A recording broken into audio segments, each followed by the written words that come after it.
What's going on, man? Thanks for doing it, dude. Of course, man. You were fucking. You were guest number, I think 5 or 7, and now here I am at 70. This is episode 75. So wow, Ernie, fucking from the beginning, an OG. Ernie, why don't you introduce yourself real quick? Tell them about your political history.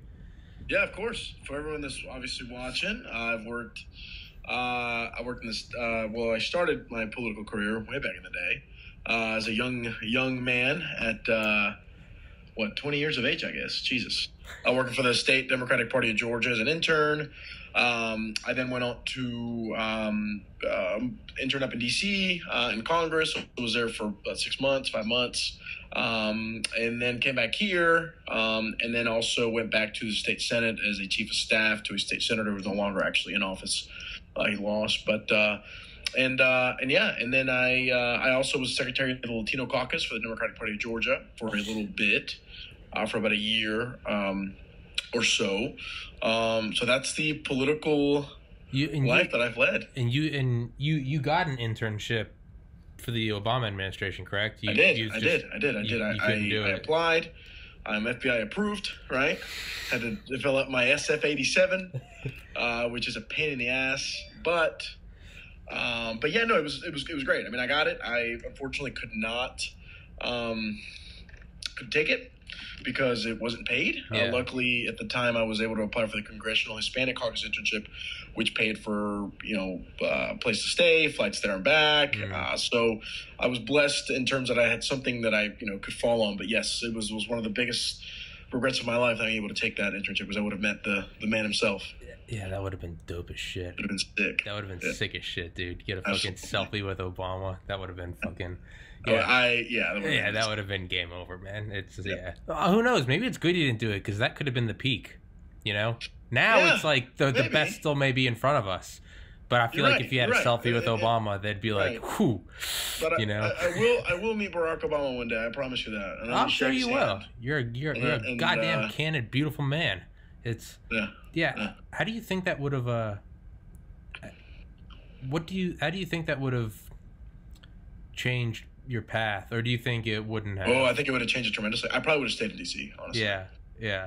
You think so? Because working in the White House, and then and not that you don't make connections in Congress. I definitely did. I made a lot of very good connections, but it would have been different. I think I would have, because here's the thing about me, right? You got to remember this. I got into politics I really started caring when I was a senior in high school. Yeah. And it really was because of Obama, right? Because he just seemed such an honest, inspiring figure, a man who, by the way, I mean, you can't ignore the historic nature of his candidacy, right? I'm a minority. Yeah. Well, I was gonna say, speaking of Bill, right. I mean, as a white middle upper class guy, he's the first. I mean, you know how conservative I am. I voted for him when I was 18. It was he had the JFK, he had the glow, Right. Motherfucker could just speak. He could just to see someone who doesn't look like you, and I'm not African American, but I'm still a minority, and I still, we still go through a lot of very similar things. And so to see that reflected in the White House after 200 plus years, 236 some odd years of just a bunch of white dudes, and that's fine. I love white dudes. White dudes are great. Most of my friends are white. Right? But I mean, it was inspiring. Right. It's inspiring because there's millions. I mean, just in America alone, there's 50 million Hispanic people, right? Yeah. I mean, there's, another million, 30, 40 million, I think it's probably more. I think 60 million African Americans. So, right. I mean, that's millions, hundreds of millions of people. And so it's good to see that for once, out of 45 now presidents, at least one of them was different and represented a segment of the population that was never really represented at the highest levels of government. Yeah. Or at the highest level of government. Yeah, man. It's... So it probably would have changed my trajectory a lot. I probably would have ended up staying in DC and wouldn't be in business, which is what I do now. Yeah, but shoulda, coulda, woulda. You could very well have taken that, and us be doing a podcast, and you'd be sitting here just rubbing your temples like, dude, I can't believe I have 3 kids. I don't know how this happened. Why did I come up here? I got seduced by the idea of a selfie. Who knows, man?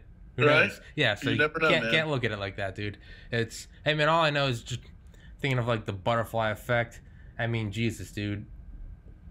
I just think of, like, everything that's happened from, like, 2009, you and me, drinking lukewarm vodka you know, out of a bottle, fucking playing Mario Kart on like a 360p TV. Oh yeah. Yeah, dude, it's, you know, I still have that, by the way. I still have that console, by the way. Jesus Christ, still that's here. beautiful. Although, for the first time in my entire history that I've had it, the picture's now black and white. Oh. Fucked up. Oh. Yeah. Which I hate. Oh. Still works. Yeah, but still it's black works. and white. Yeah, man. I think of that, dude. I think of that, and I always think about like, what if I had taken my acceptance to medical school, and like, shoulda, coulda, woulda. It's like, oh well, I'd probably be making $200,000 a year. I'd be. But then I also think of like, shit, man. For me, it was less going to medical school, and it was more that was indicative of me just wanting to like be successful in the eyes of society, without, you know. So if I had gone and done that, I think it would have manifested in other ways too, of just wanting to fit in. I probably would have got married. I probably would have kids, and eventually I'd probably reach the, like, where I am right now, 29, despite living above my parents' garage. I'm still like, I'm so happy I'm not in medical school. I'm so happy I'm not married. God, that would suck if I was $500,000 in debt and a physician with 3 kids going, oh no. Tommy, you're telling me it's like law school, man. I was going to go to law school. Yeah. You know what I mean? My plan was to, graduate college, take the LSAT, go to law school, use that degree because, a lot of these politicians are attorneys, and right? And I'm so glad I didn't, because you're absolutely right. Yeah. I would have been at least $100,000 in debt. Oh, yeah.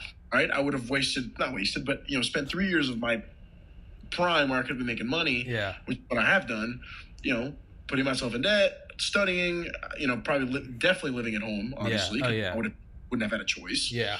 So 100%. And I'll tell you, I didn't do it, and I was making what an attorney would have made coming out of law school within 2 years. Yeah. Matter of fact, I made more. Yeah. I'll tell you, in 2018, I made more than I would have made as an attorney for probably 15 years, right? Jesus. So, yeah. So, and that's why I tell everyone now, and I'll tell you, go do sales. Yeah. Shit, man. That's what my dad does. I'm telling you, it's unlimited potential, right? You've got a base, which is always amazing, but you can, if you work your ass off, if you're intelligent, and if you just put the work, you will sell. I tell anyone on this planet, I don't care what it is you are selling. If you call enough people, there's 315 million people in this country, okay? Someone out there will buy what you're selling. Yeah. I promise you. Okay? I mean, you just got to do it. It's just a numbers game. You got to call. You got to reach out. You got to be personable. It is. That's not hard to do. It's like Kellen, dude.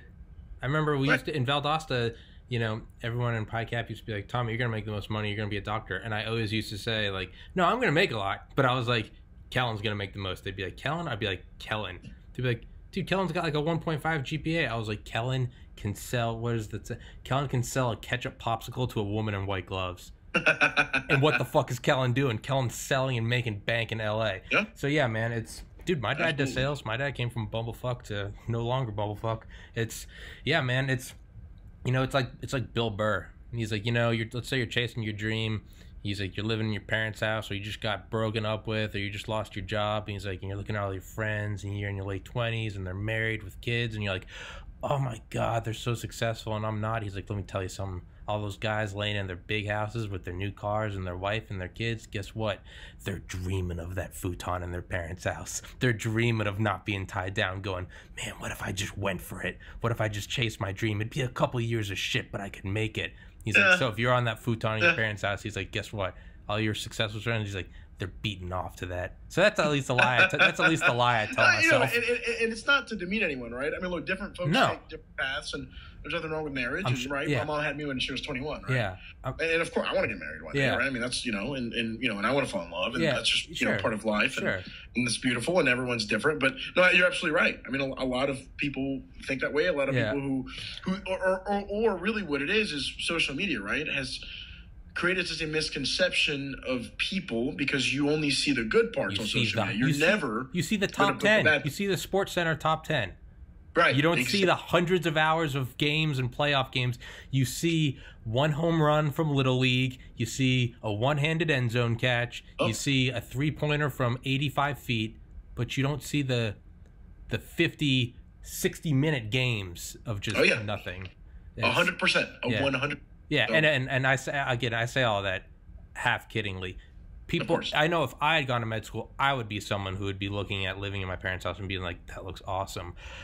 Most of my friends who are doctors and lawyers and have kids, and I'm sure they're listening to this going, what the fuck? No, I don't. Like, I'm balling out right now. I got the love of my life. I got a little whatever running around. I got a new Lexus. Fuck you, Tommy, you fucking prick. So that's probably the reality of it. But hey, that's the lie I tell myself. It helps me sleep better. So what is today, 8th? 9th? Today is the 8th, yes. No, 9th. 9th. April 9th, 2020. Aside from coronavirus quarantine. So Bernie suspended his campaign last night. Yes, Biden's got finally. it. It's like I said, and as anyone that listens to this knows, I'm more conservative than not. But I really like to avoid talking politics with my conservative friends because nothing gets done. It's just like it's like when you and your friends that all like the same sports team, you're not actually learning anything or facing difficult arguments. You're just jerking each other off. We're the best. Tom Brady. You know, it's. So I like to have my ideas confronted. And more importantly, again, I don't want to ask a conservative friend, what do you think of Biden? Because it's just like I don't ask a liberal friend, what do you think of Trump? I'm just going to get... So, as my friend that I respect and an intelligent individual and just a sexy man at that, Ernesto Anzejo, what's going on? What are we doing? What are we looking at? What are pros, cons? What we're looking at is the Democratic Party is a smart party who understands and realizes... And and I say that generally, right? Yeah. Ultimately, the people who decide. And look, this is one thing that just, there's two things that have been bothering me tremendously over the last probably 3 or 2 months. Number one. By the way, I'm putting the microphone a little closer to the screen so it picks your voice up. You have the floor, so I'm not disinterested. I'm leaning back, and great. Ernie Cast. So two things that have bothered me tremendously. Number one, all these people on social media in real life, right? And I haven't seen many folks in real life, unfortunately, too recently, but just over the last month or so, right? When folks say, "Oh, the election's rigged," "Oh, the DNC rigged this," okay, that bothers the shit out of me. Number one. Number two, all these people who are shitting on the greatest country on the planet, I don't understand it. So we're going to touch on those two topics, but let's start with Joe and these idiots, because that's what I'm going to call them. I'm sorry, and I hate that, and I hate to insult people, but I've just seen it so much, guys. In the United States of America, elections work in one way: people like me go and vote. Okay, all right, and people like me went and voted early for their preferred candidate. Now, the reality of Bernie Sanders is as inspiring and as good of a man as he is, and I will say that, right? I'm not gonna say that he's crazy. I'm not, and I may have said that in the past. But, let's be gracious in when we win, right? And even in defeat, right? Look, Bernie Sanders, I think we can all agree, is true to his convictions. He's been saying the same damn things for 30 years. Yeah. Okay. He looks the same too, right? he's like 80 for like 30 years, bro. But really, no, he does. I'll hand him that, right? man. He's incredibly consistent. And look, you can even give Trump some of that as well. Trump is very consistent when it comes to trade deals. When it comes to China, he's been saying the same shit for 30 years, since the right? Fucking 80s, yeah. So when he was a Democrat or whether it doesn't matter, he's been saying the same shit for 30 years. So God bless him. I think a lot of people really understand that and really feel that he cares about them, and I believe that. I really do, right? I think that's why he wanted such radical change, because he thought the system was so skewed towards some and not others. And there's some merit to it, but it is what it is. But again, he really had about a third of the party, right? Very similar to Trump, right? About 20 to 30% support of the party, mostly young folks. And look, here's the reality, guys. He promised to bring out new voters. The main thing about him, and the main, the main thing he talked about was how he could bring out all these folks that didn't come out. He could change American politics by bringing out all these young people who hadn't come out since Obama and 12 years and this turnout. Well, here's the reality, guys. We had elections. Okay, he just quit literally yesterday. Okay, we had Super Tuesday. We had almost half of the delegates allocated. And guess what? He didn't. Matter of fact, he performed worse than he did 4 years ago against Hillary Clinton. I didn't know that. That's not because I don't like the guy. That's just what the voters decided, okay? That's not the DNC. That's not Barack Obama. That's not Tom Perry. No. That's people like me again, who went out to vote, okay? Just like Hillary, people said the same thing about Hillary against Bernie. Ladies and gentlemen, the full numbers aren't there yet, but Hillary Clinton had 16 million more votes than Bernie Sanders. I mean, I don't know what to tell you, but if that's rigged, I mean, I must be an idiot. Yeah. You know what I mean? Yeah. So same with Joe, okay? People like me went out and voted for Joe Biden, okay? And so why? Because Joe is a middle of the road. He was a man who was already in office, who was literally this close to being president of the United States, who Barack Obama, who is an extremely popular figure in the Democratic Party, loves and trusts and knows. And so that leads a lot of people like me to vote for what we know and not a guy who is proposing radical change, who, in my opinion, would turn off millions of people to vote for Democrats. People already think Democrats are radical, and a lot of Democrats think Republicans are radical, right? It is what it is. It's just where we are in this country. But why add fuel to that fire? I mean, that makes absolutely no sense. So to me, it is absolutely absurd. Now, what is true is that, yes, some Democrats dropped out, right, to thinking that their supporters would then go on to support Joe, and obviously that was the case. Now, you could say that's rigging, but ladies and gentlemen, for the last 240 plus years in this country, we've had primaries, and that's what happens. When you can't win, you don't stay in the race. That doesn't mean it's rigged. That doesn't mean because Hillary Clinton lost the election, is the election rigged? Of course not. That is absurd. She lost. That's just what happens. That's the way life works. Okay? So you don't have to pitch a fit when your favorite candidate, person, whatever, loses. It is absurd. Guys, in third world countries, okay, votes have actually been rigged, okay? People have died, okay? Literally. Dictators close Congress. I mean, you guys have no idea how good you have it, okay? Which brings me to my second point about all these people shitting on America. And I'll tell you, it's mostly on the left, right? People on my side of the political spectrum. And what a damn shame. Because, again, you live in the greatest country in the world, okay? If someone like me, as I posted on Facebook, at 9 years old, moves to this country, speaks not one word of English, okay? Lives in a basement for the first 2 months that he lives in this country, okay? Parents come here they almost graduated college, but they didn't, so normal high school education. They come here and they work their asses off cooking in a kitchen. And by cooking in a kitchen, they can provide to give my sister and I everything we ever needed. And then not only that, but they gave us a sense of, hey, look, you've got to do well. You've got to succeed. How many people here have all the opportunities in the world, and then they choose to bitch and complain? Jesus Christ, get off your ass and go do something. I mean, it's just, you know what I mean? And that's just personal responsibility. Now, I understand not everyone can do that, right? Not everyone can help themselves, right? Disabilities, you lived in a cycle of poverty for 3-4 decades. I get it.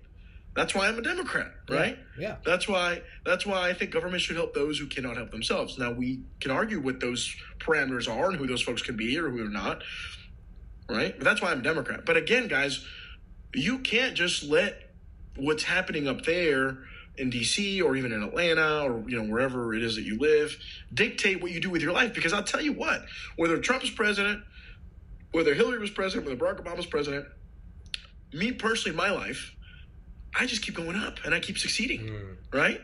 And so if I can do it, I'm not special.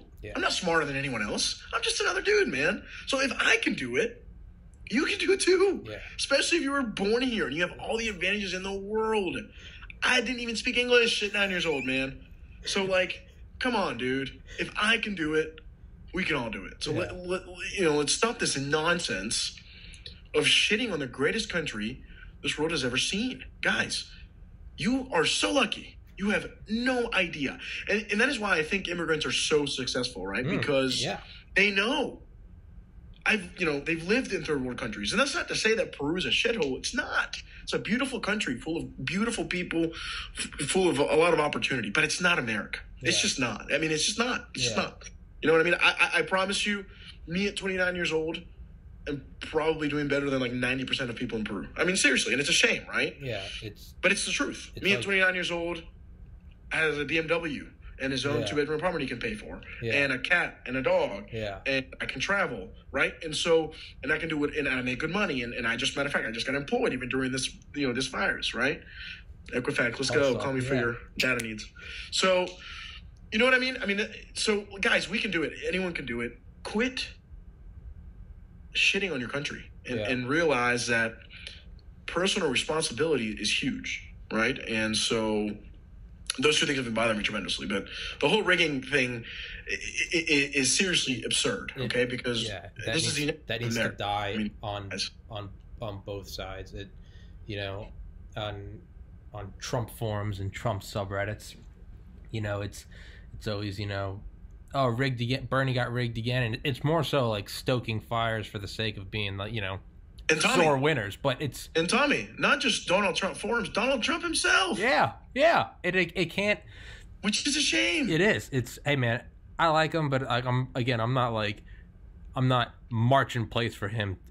He's an idiot. But I digress. It's the whole idea of just it's rigged. It's the most childish, it's no one say it until the election happened, because we can't say it's rigged if we win. We gotta hold. We lost. It was rigged. It was hold. And I'll tell you what, Tom Brady's cheating. Hold. I'll give you another example. I'll give you another example. In Georgia, Democrats in Georgia, the last governor's race, right, for Stacey Abrams versus Governor Kemp. I voted for Stacey, right? I'm a Democrat. I wanted her to win. But I don't go around saying the election was rigged. And you know how many folks on the left think that?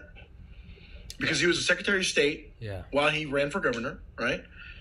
Now, maybe he should have recused himself, obviously, right? That's the man who's actually overseeing the elections. But, come on, guys. I mean, Georgia is still a red state. It still leans right. Now, that's changing, but it's still there. And so it makes sense that the party who's been in control for 20 years continues to win. And maybe we should look at us. Okay, was Stacey the right candidate? Was she the right messenger, right? Was she the right person to appeal to all Georgians? Maybe she wasn't. She obviously wasn't. She lost the election.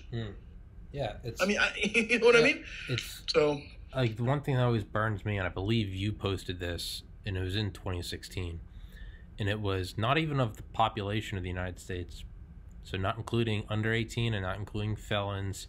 It was an infographic.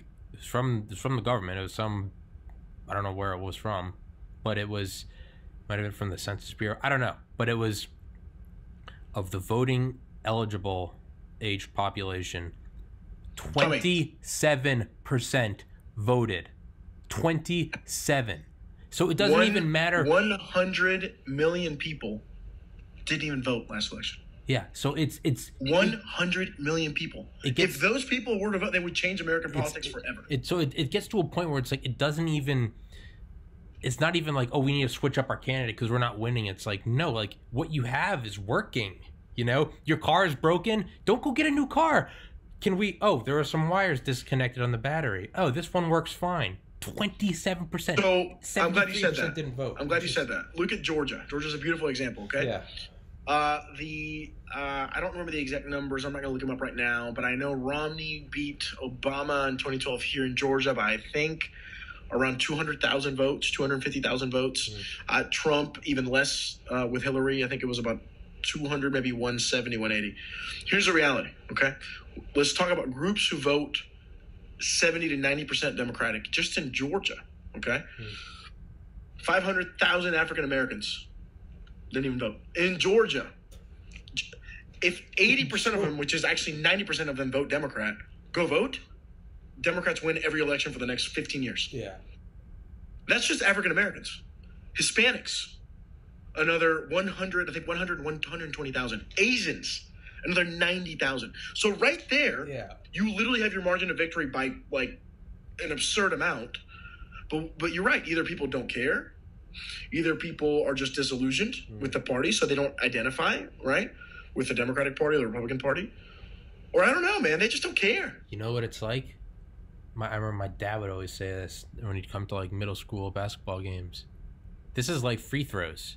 He'd be like, you can't argue that the refs were biased if you lost by 5 points, but you guys missed 15 free throws. They were free. You just had to practice them in your driveway. Free. Not only that, but add to that if the elections were seriously rigged, you'd expect to see a totality, right, of folks who voted to be less and less because you're rigging, and that's not true. More people than ever voted in 2018. Yeah. That has to do, or 19, has to do with demographics. Some has to do with population growth in terms of just the totality of folks voting, right? Not as a percentage, but and that's, so it's absurd to claim that. I mean, the numbers just don't validate it. And it's like you said, it's stories that people tell themselves to feel good about the loss or about being a legitimate candidate. The problem with it is that the more and more we talk this way, the more that we say this is rigged. Well, two things really, right? It's a twofold problem. Number one, you're going to disengage people because people are going to say, well, it doesn't matter. If it's rigged, what am I going to go vote for? Yep. This is ridiculous. Yep. Number two, which is even sadder and even really scary, more than sad, is you're starting now to chip away at the foundation of democracy. Yeah. Right? If you believe in democracy, you believe that your vote always counts, and a lot of people don't feel that way, and they're very, they can have certainly a case to make. But ultimately, that elections in America are unrigged. But if you are not rigged, if you start to think that way, that's bad. Yeah. Because what happens, and this was a problem with Trump, and a lot of people thought about this in 2016, and it may come to pass now in 2020 if he loses. But let's not take Trump for an example. What happens if next time Stacey Abrams runs for governor again, and she's probably going to, against Kemp, and she loses again? What if she refuses to concede the election? Yeah. Because she says this is illegitimate. Yeah. And you know what? I've got millions of people who will back me up on this. Yeah. What if Donald Trump does that, Tommy? What if Donald Trump loses in 2020 and says, "Oh, this is right"? And why Trump scares me more in regards to this is because Trump already said after the election, with no basis in reality whatsoever, that 5 million people voted illegally in California. I mean, can you seriously, like, if that seriously happened, like, for real? You got to nut up. You got to show it. I mean, come on, man. Extraordinary Right? Show claims, me the evidence. extraordinary evidence. But that would be a crisis, right? I mean, who wouldn't be obviously terrified of that? But he said it when he won. What's he going to say when he loses? Yep. Yeah. It's and that's a very, very, very scary. And he may not lose, right? Yeah. It's very scary. It's very scary. It's like that. It's like that poster that girl that was campaigning for Hillary. There's a famous didn't age well, but it's her with a poster, and it's like, I don't know, like October 2016, and it's like, "Dear Donald, it's not rigged. You're just losing." Right. And it's like, but like seriously, like, because the second you hit the nail on the head, the second we start chipping away at the authenticity of that, the second the whole thing means nothing. And not only and that happens in third world countries, man. And not only that, it no longer matters who wins, because whoever doesn't win, nothing gets done. And like we could argue the last 4 years, it just turns into this huge quagmire of investigate. And then if Trump loses, all of a sudden it'd be, that was an authentic 2020 election. And now Republicans are going to be like, well, let's investigate China backing some bullshit. Or how about when he talked about the unemployment numbers being literally fake from the government right before he got elected? He gets elected, and then he has the audacity to have a press conference, laugh about it, and say, well, now I like him because I won. I mean, he literally said that, and you just go, dude, are you like... Yeah. But see, like, what concerns me is I think Trump doesn't do it out of malice. I think he does it because he's so thin-skinned, and because he just has to have that approval. He can't take, that's why he does it. He can't. What happens when we get someone in office who's smart about this, who uses this to mobilize people to hurt the other party, to hurt democracy? Because it's going to happen, Tommy. It's just a matter of time. I am telling you, man. Someone who's like... And it can be on the left. It can be on... It doesn't matter. It can be... it doesn't matter where the fuck you're coming from, So... Because like I said, it's already, you hear rumblings of it in the Democratic Party with Stacey Abrams and, all these rigged elections. And so it's both sides who are doing it. And it's an absolute shame. It is absolutely pathetic to say that. It is. I mean, it's like, there have been multiple studies made. Voter fraud in the United States, Tommy, it's like 0.00001%. Matter of fact, the last time we had voter fraud was a man to try to vote, I think it was in 2018, 3 or 4 times for Republican candidates, a Republican guy who ended up going to jail. But the reality is it barely happens. It happens like, I mean, 2000 election. 2000 election maybe was 12 sketchy. cases of millions of votes. Like, give me a break. Yeah. And now you have the president of the United States from the White House briefing room telling people that absentee voting and mail-in voting ballots are corrupt. I heard him. I couldn't believe it. No, I read that. I read his tweet yesterday. Well, he votes that way. I'm sorry, but like that shouldn't be. Didn't the Supreme Court just have a mail-in ballot to decide there would be no mail-in ballots? They just had a mail-in ballot to decide that. I mean, devil's advocate, there's 7 of them, so okay, right? No, there's 9. I'm an idiot, but yeah, but you're saying like voter fraud. It's like voter fraud. It's like the ref having bias. It's like the ref may have bias, and if it really comes down to it, that has to be looked into. But it doesn't matter if the ref has a bias towards Ernie. If Tommy lost by 2 points and he missed 18 free throws, it's like if I hit 16 of them and then somehow the ref manages to get 16 points to Ernie in the last minute through bullshit technicals, okay, well now it's like, even if it is 0.00, now it's like, now we need to look at that. But when 73% of the voting eligible population, 73%, doesn't vote, your argument means nothing. Your argument means nothing. And it's... Not only that, man, but again, the notion that in the United States we have a problem with voter fraud is literally just... I mean, the data just doesn't... I mean, it's the most ridiculous... Like, there's nothing that indicates that. Like, nothing, man. Like, literally, there just isn't. Yeah. And so if you're going to make extraordinary claims, you got to have extraordinary proof. Yeah. I mean... Okay? Yeah. And so, again, when both parties do it, because they both do it. Yeah, which is why it's so fucking dangerous. Right? But it's a little different when the president of the United States says that. Yeah. Because, again, what he says and how he says it carries a lot of weight, and a lot of people will only listen to what he says and will take that as the truth. Yep. And it doesn't matter because, and then once they take what he says as the truth, doesn't matter whether CNN or New York Times or Washington Post all debunk. It doesn't matter because they're fake news. Yeah, it's very easy to. That's fake news. It's, and it's and not only does the idea of rigging get dangerous because it chips away at the facade, but it's also you start to get misplaced violent intent. Like, I like Trump. Crucify me. If Trump loses, guess what? Biden's my president. And you know what? I hope he's the best fucking president ever. Because me and my buddy Tony, who was a firefighter during 9/11, talked about this the other day. We're like, the president's the pilot, and we're all on the 747 together. Now, you may not like the destination.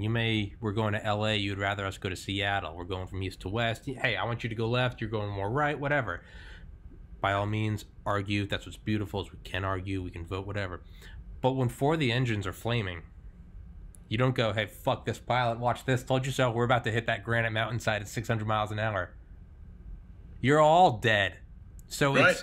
It's, if Biden wins, I'm not gonna, I hope he makes me eat my fucking words, and I hope he's the best ever, and whoever's after him, I hope they're the best ever, It's and that's exactly how I felt about Trump. Right? And you always post that, and that's what I always like. You're like, hey, I don't like, but the one that always stuck out to me was the North Korea post. This was like 2018. You're like, everyone that's wishing that he fails, you're like, yo, nuclear weapons affect the planet. You're like, it's called global thermonuclear war ever. So you're I like said the same thing about when he got elected. Yeah, I wrote a very nice post, and I said, look, I didn't want him to win. Yeah, I think he's not the right choice at all for America. I think. He lies a lot. I think he doesn't understand government. I think he's in it for himself.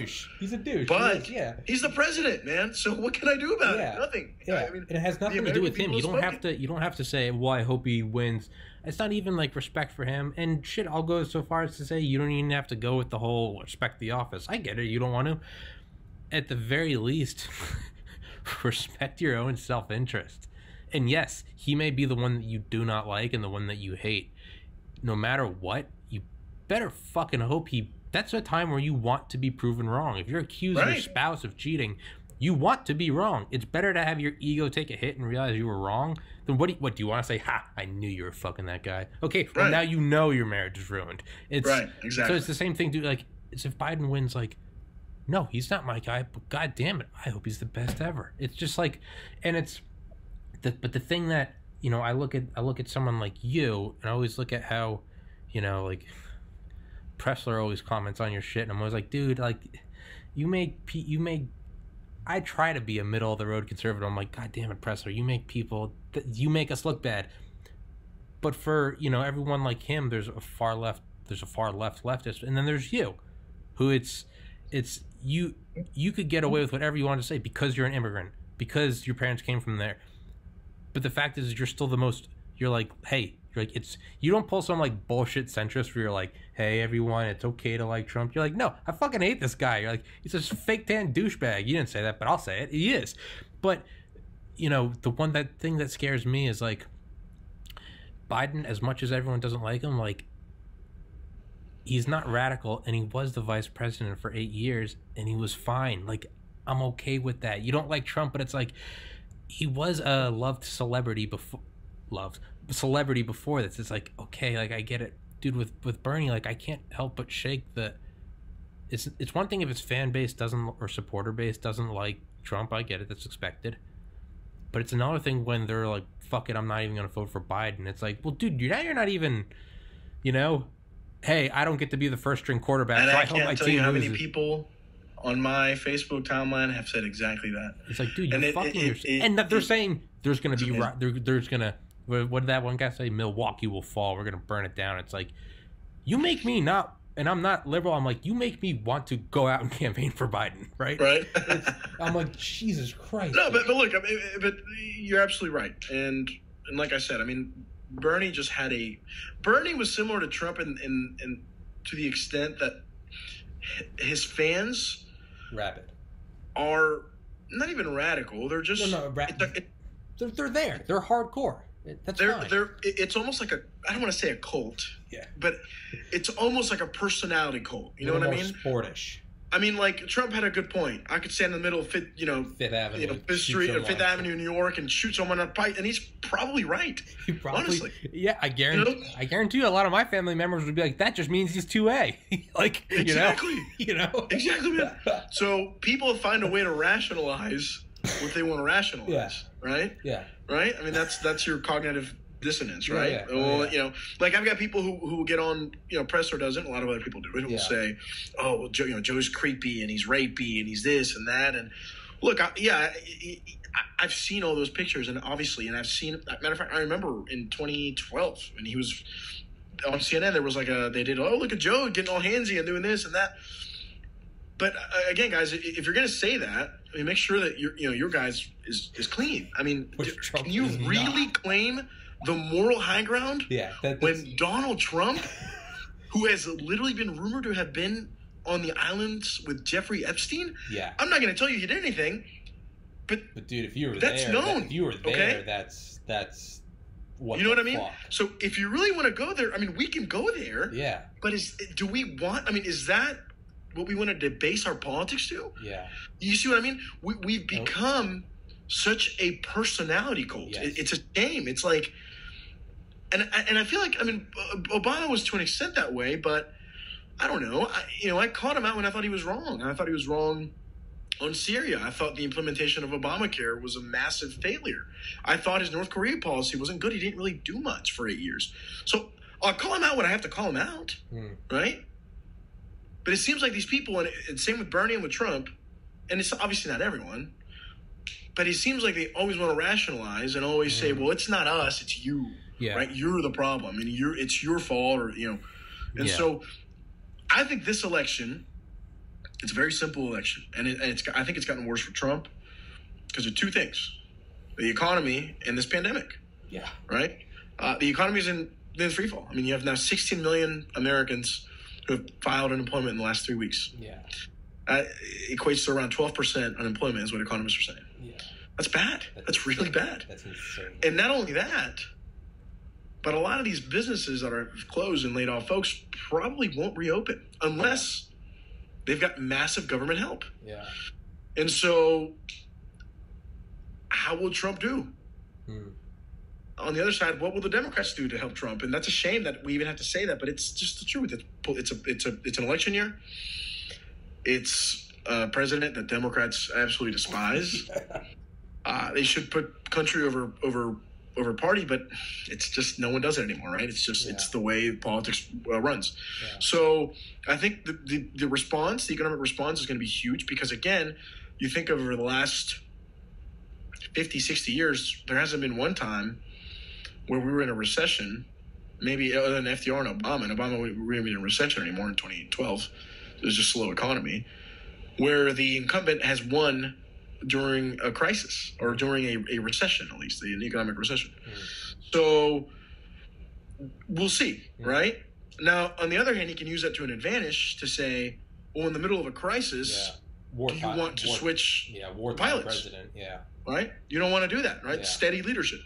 But again, if he's not steady, which I don't think he is in a multitude of ways, Biden can easily make that case. Hey, look at all that we've been going through for the last 4 years.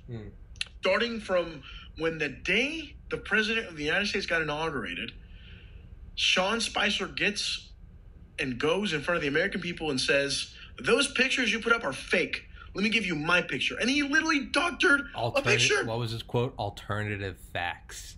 Or right, Kellyanne Conway. I mean, Jesus. Do you see what I mean?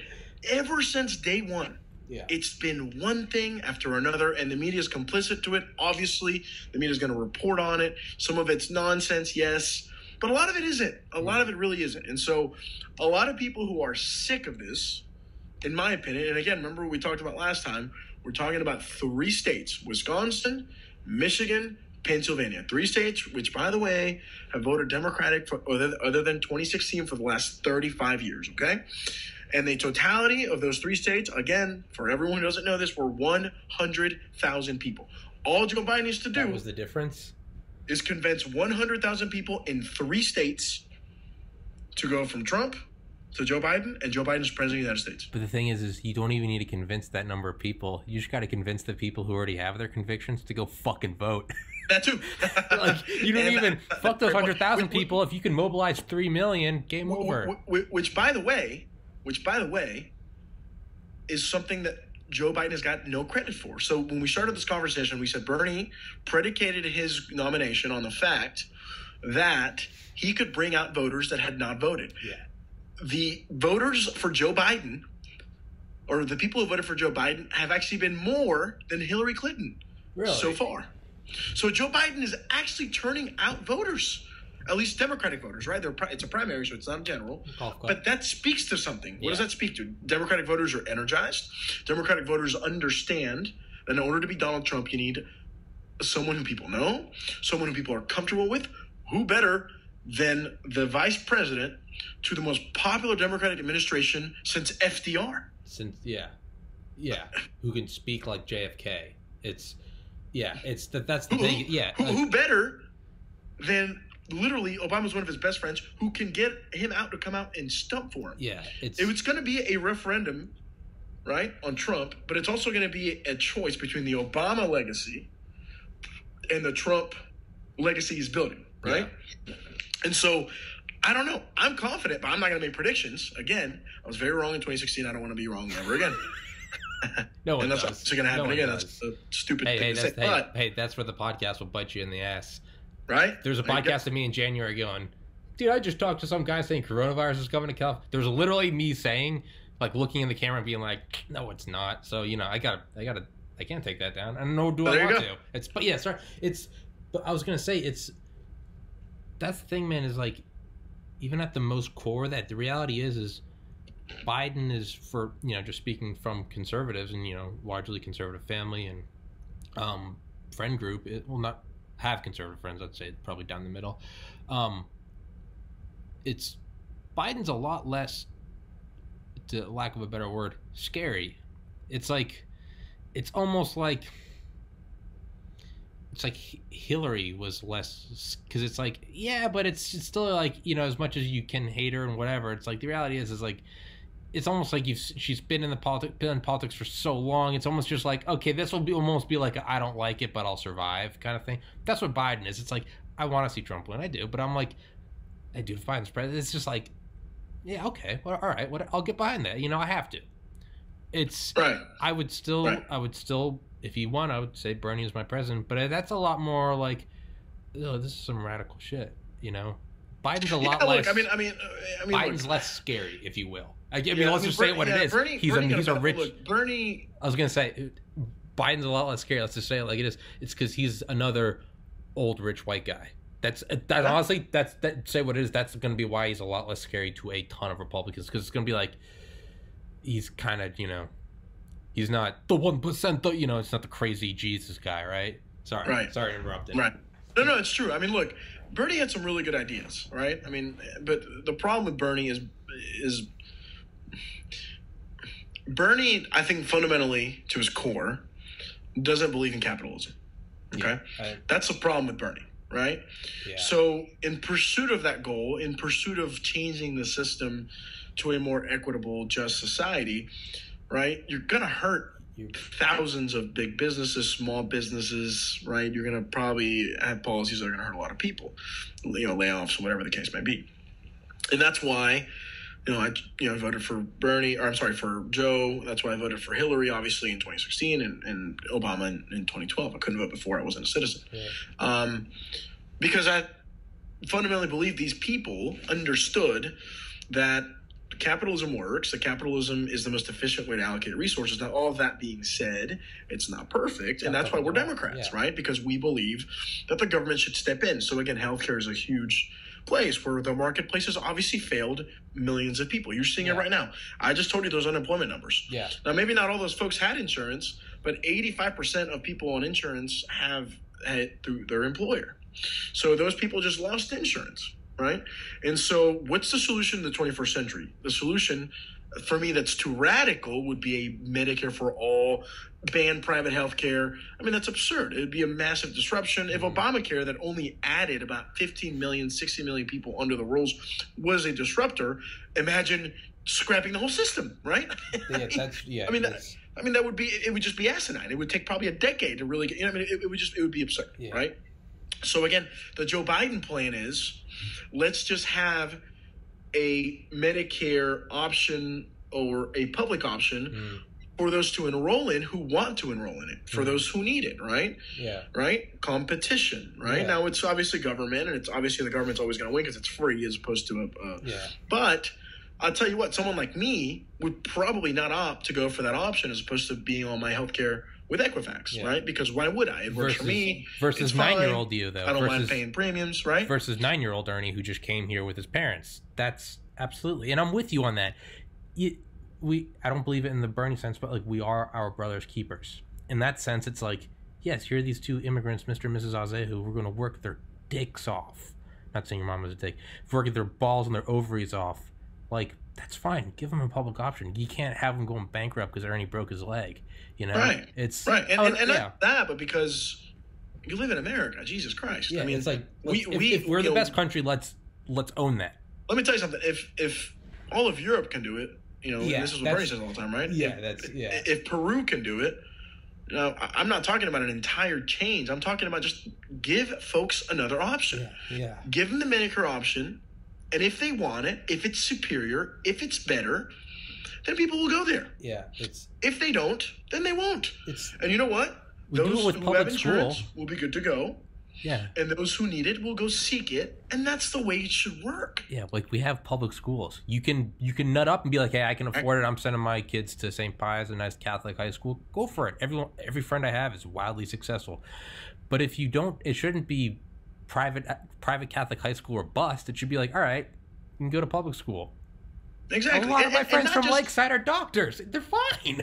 And not just, and that's not just to say just for the sake of it. It's because in healthcare, it really has failed a lot of people. Right? I think I gave you some of these statistics last time, but the number one cause of bankruptcy in this country, healthcare costs. Of those who declare bankruptcy, 65% of them had healthcare insurance already. So, that's not a fair a bargain. Right now, that is no longer the case anymore as much because of Obamacare. Now there's no more lifetime caps, right? There's a lot of things that consumers now have they didn't before. And see, that's why I'm a Democrat, because that's when the government can do some good. Now, the problem is, I think Democrats aren't good at telling people this and communicating the message, because now they have these protections that now no one wants taken away. Not even the Republicans. Yeah. But who fought to get those rights in place in the first, that was Barack Obama and Joe Biden, who happens to run for president of the United States in 2020. And that's why he's my guy. Government money's bad. $1,200 coronavirus check. I just filled out that paperwork the other day. It's hey man, I want that. It's the same. And I meant to talk. This is completely kind of out of turn now. It's not even relevant to what we're talking about. But I meant to say it earlier. People don't like to step out of line within their own party, dude. I'm the first. I always point this out to my family. I'm like, hey, like red flag laws or getting rid of bump stocks. If Obama did that, we'd be in the streets. Because it's Trump, though, there's cognitive dissonance in action. I could see it in myself where I was fucking percent. Yeah, that's where I saw it in myself. I remember when that happened. I was like, hey, I was like, I remember seeing it, and like when I first heard about it, I was like, well, it's right after the Las Vegas shooting. I was like, it's probably good. And I was just like, I stepped back, almost in like a meditative sense, and like observed my thought process, and I was like, if this was Obama, I'd be going, you fucking fascist, you communist. If this was Bernie, I'd be fucking grabbing the torches and pitchforks. But because it's Trump, it's like, well, it's probably best. And I remember stopping and I went, fuck no. And I was just like, no. Like, you got to draw the line. It's the same thing. It's the same thing with the debt that we discussed last time, right? It's the exact. I mean, remember this, man. Trump spending. We were in the midst of the worst economic crisis ever, right? The Great Depression. And what did we have to do? What did Keynesian economics tells you to do? You spend, you give people money, 70% of GDP is consumer spending, so that you can get out of that lull, so you can create demand, get the, rev the engine, right? Yeah. And so, in order to do that, you've got to go into debt. No shit. Because the United States has been going into debt for 200 plus years, and we have no reserves. And so you got to go into debt. And you know what? We have that flexibility. We can do it. We still hold the reserve currency of the world. We run the world institutions. So we're fine, okay? So again, when Donald Trump comes into office and he blows up the deficit, I mean, you remember what happened? People were taking to the streets, the Tea Party. Yeah. Oh, our country's going bankrupt. And now it's higher than ever. Deficits are higher than they ever were in the Obama years. And I don't see anyone riding on the streets. Yeah. Where are all those Tea Party guys? Yeah. What happened to them? Hey, I'm the number one. I'm guilty of it. It wasn't until like 2 weeks ago that I realized just how I was like, wait, I literally didn't even know it. That's how effective my cognitive dissonance was. It was literally telling me, it's like when you go into shock or you like blot out like a traumatic memory. My brain's literally like, no, not Trump. You like Trump. Trump wasn't doing that. Was the bad man, not Trump. And it's like, I'm looking at it now. I'm like, And the thing is like, we don't like to do it because we don't like to confront our own beliefs. It's that I can argue with someone else all day long, but it's like you almost don't want to be like, no, I said I like him. Now I have to defend him. Well, I'll tell you what. For me, this whole concept of personal responsibility, is not new, but I've been more vocal about it now. Because when you hear that, people think, well, you must be a conservative, right? Yeah. Because when people hear personal responsibility, well, you've got to be bootstraps. You got a small loan of $1 million. Exactly. And people, are you sure you're sure you're a Democrat? But guys, just because that goes against my whole of government political beliefs, doesn't mean that I can't personally that is absurd, right? Yeah. So as I've gotten older, because again, I've gotten older and I've realized in my own life that my hard work has taken me to where it's taken me. Where I've seen some of my friends who have nothing and do nothing and are sitting around, working at a bar, right? Yeah. And if that's what you want to do, that's fine. God bless you. Yeah. But that's not what I want to do. I want to work in the corporate world. Yeah. I want to be successful. I hope to run a company one day, right? Yeah. That's what I want to do, right? Because I think that will lead me to eventually back to politics, and I can say, that's my goal, right? Oh yeah. But that's what I mean, and so. In my own life, right, I see that, right? In my own life, when even being an immigrant, sometimes you're biased towards immigrants because you're an immigrant, right? And you went through similar experiences. But like I was saying, I mean, when the debate, when they said, oh, should we just, what did they, should we have what was the question? Oh, that you would make illegal immigration not a crime is absurd. I mean, it's just like, it is absurd. And me 10 years ago, I probably would have said, yeah, they're right, right? But now that I've grown up a little bit, it's like, you can't just fucking let everyone in, man. That's not how we don't have infinite resources. Yeah. Hey, Ernie, if I come down to your place and I'm like, hey, Ernie, I'm living with my parents, dude, and I just hate it. I got to have a social life. Bro, I'm going to come in there. Hey, but you're going to cover me? Right. I don't know, Tom. I like you. But Ernie, don't you care about me? Oh, I do, Tom. It's just I care about me, too. You racist. Yeah, man. But you know, hold on. Oh shit! Where did I? Hold on. So right before I got fired, I sure did. Really? So check this out. My old company, OTR Capital, hired him to give us a training lesson, or a training session, and it was cool. Obviously, we had the companies there, the 4 companies there, and it was really cool. He gave his full speech. It was like an hour and a half long, and then. Which is cool, and they made the dude's full energy. The first thing he says is he cracks a joke about Coke. Like, it's like literally the very first thing he does. He grabs a Red Bull and he's like, it's not. He literally says Coke. He goes, it's not Coke, but this will do. We're just like, hey, man, all right, bro. Just cut the bullshit right away. Let's just get to it. Dude, straight up. Yeah. And he's short. He's like an inch taller than me. He's like 5'6", 5'7". Really? He's not very tall at all. And but the dude just takes command. I've watched his video. Any room he's in. Owns it. Dude, we got to meet him. We got to have a lunch with him and sit down with him. Literally, I was like as close as like I'm right here and he was like right there. I mean, we were like right next to each other, man. I got him to sign. They bought us a copy of the book. I got him to sign his book. It was awesome. The dude is a hell of a motivator. Yeah. He will get you going, man. He's like, come on.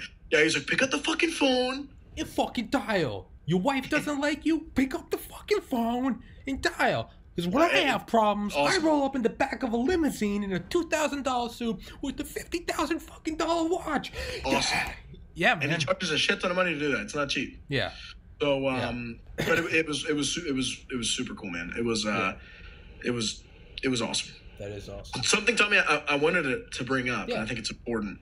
Ernie Cast, say whatever you want, right? Ernie Cast. I think I've been thinking a lot about this pandemic, and you see how a pandemic that's affecting 3%, right, around of folks, has basically shut down the economy, right?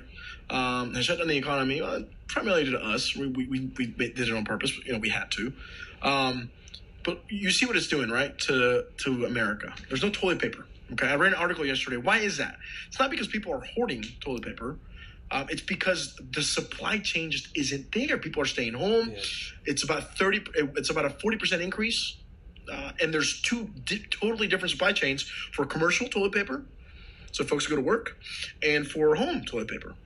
Procter & Gamble apparently isn't even set up to deliver more, which is one of the biggest companies on the planet, right? Jesus. So toilet paper's out because of supply chains, not because people are hoarding shit. Yeah. May have been true at the beginning, but not anymore. Now it's just there's nothing. Funeral homes and graveyards now need more room just because of a slight increase, right? What else was I seeing that was disrupted? Funeral homes, toilet paper, a few more things. But my point is, you see, affecting a small amount of people, a virus has totally shifted and disrupted supply chains because we're not ready for that, okay? That's a virus. Now, let's put this into perspective. And this is something that will go away. What happens, and it's already happening, when the planet warms those extra 3 to 5 degrees, that hasn't happened for literally millions of years. We're seeing what happens when a virus that is a new virus comes. Look at how it affects our lives. Yeah. And it's going to go away. It's just a matter of time. The climate changing isn't going to go away. And the planet warming isn't going to go away. Yeah.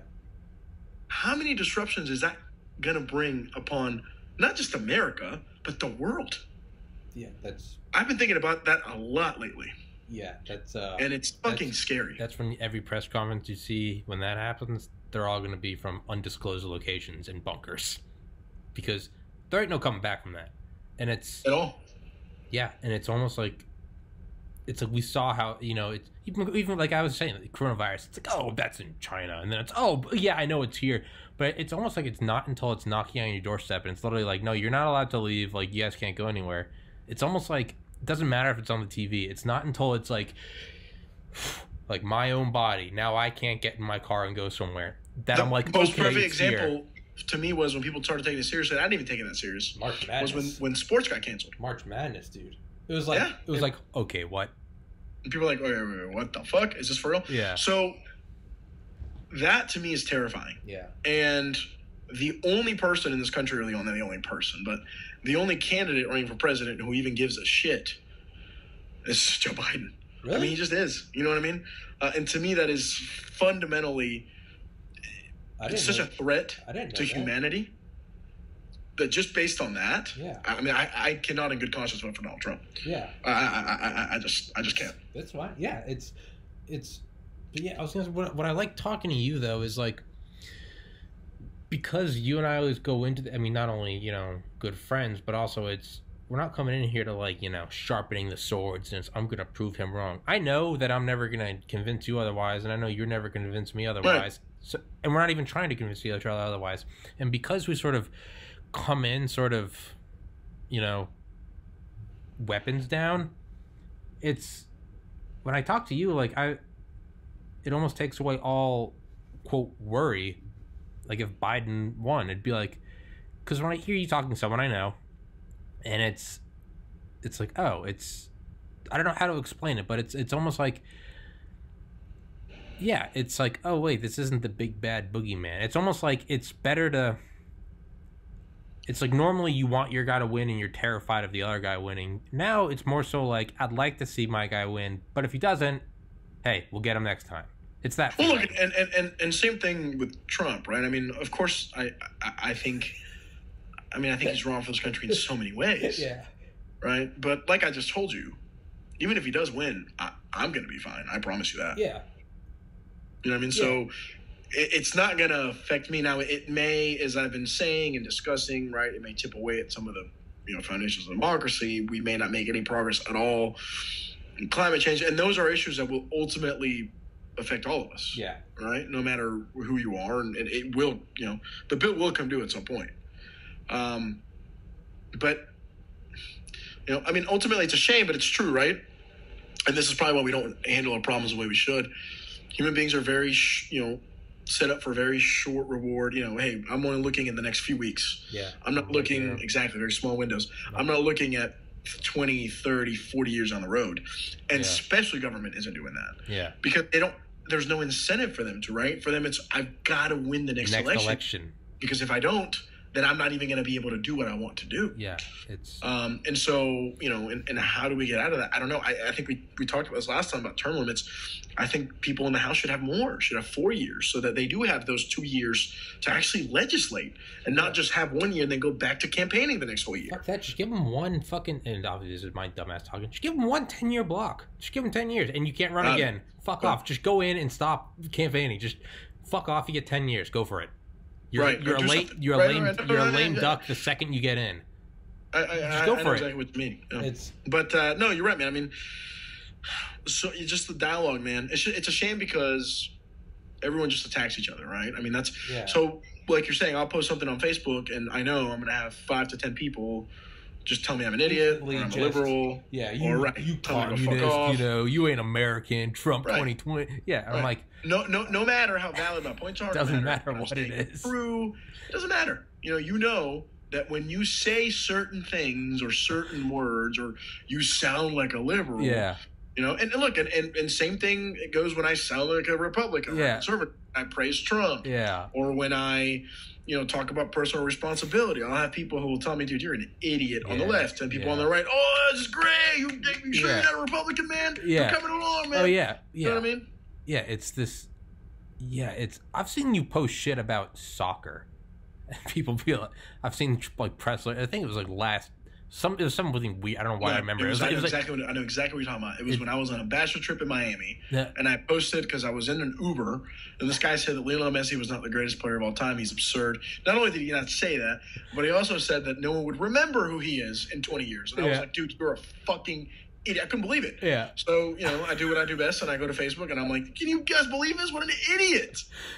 And President started talking about Trump, and I'm like, I literally was like, bro, fuck off. I saw that, and I was literally like, I mean, it was like, Jesus Christ. That's not the kind of person I am at all. It was like, leave it at the door. There comes a point where you're like, dude, I don't want to talk about politics right now, bro. But that's indicative. That's indicative of the system. So that's not just like a funny meme. That's indicative if like you're on a bachelor trip and you're like, hey, this asshole said, whatever about Lionel Messi, and it comes to Trump. But I mean, is that not a microcosm of like, hey, I've got this bill I want to pass to an X, Y, and Z. All right, I heard you like Trump. Fuck that Nazi. And it's like, no, this is for like a YMCA in Atlanta. I was thinking that, as like a new state senator, Tommy Kerrigan. Nope, Trump, fucker, and everyone's what an idiot. And it's like, what? But that is a microcosm of how it works. That's why it makes you just not even want to worry about it. Yeah, and it's So, but then I see some shit. You got to get. Or then I'll see Donald Trump get on TV and talk about how people who absentee vote or vote by mail, which by the way, millions of people in the armed forces. I was about to say the military, but they're cheaters, man. That's what he said.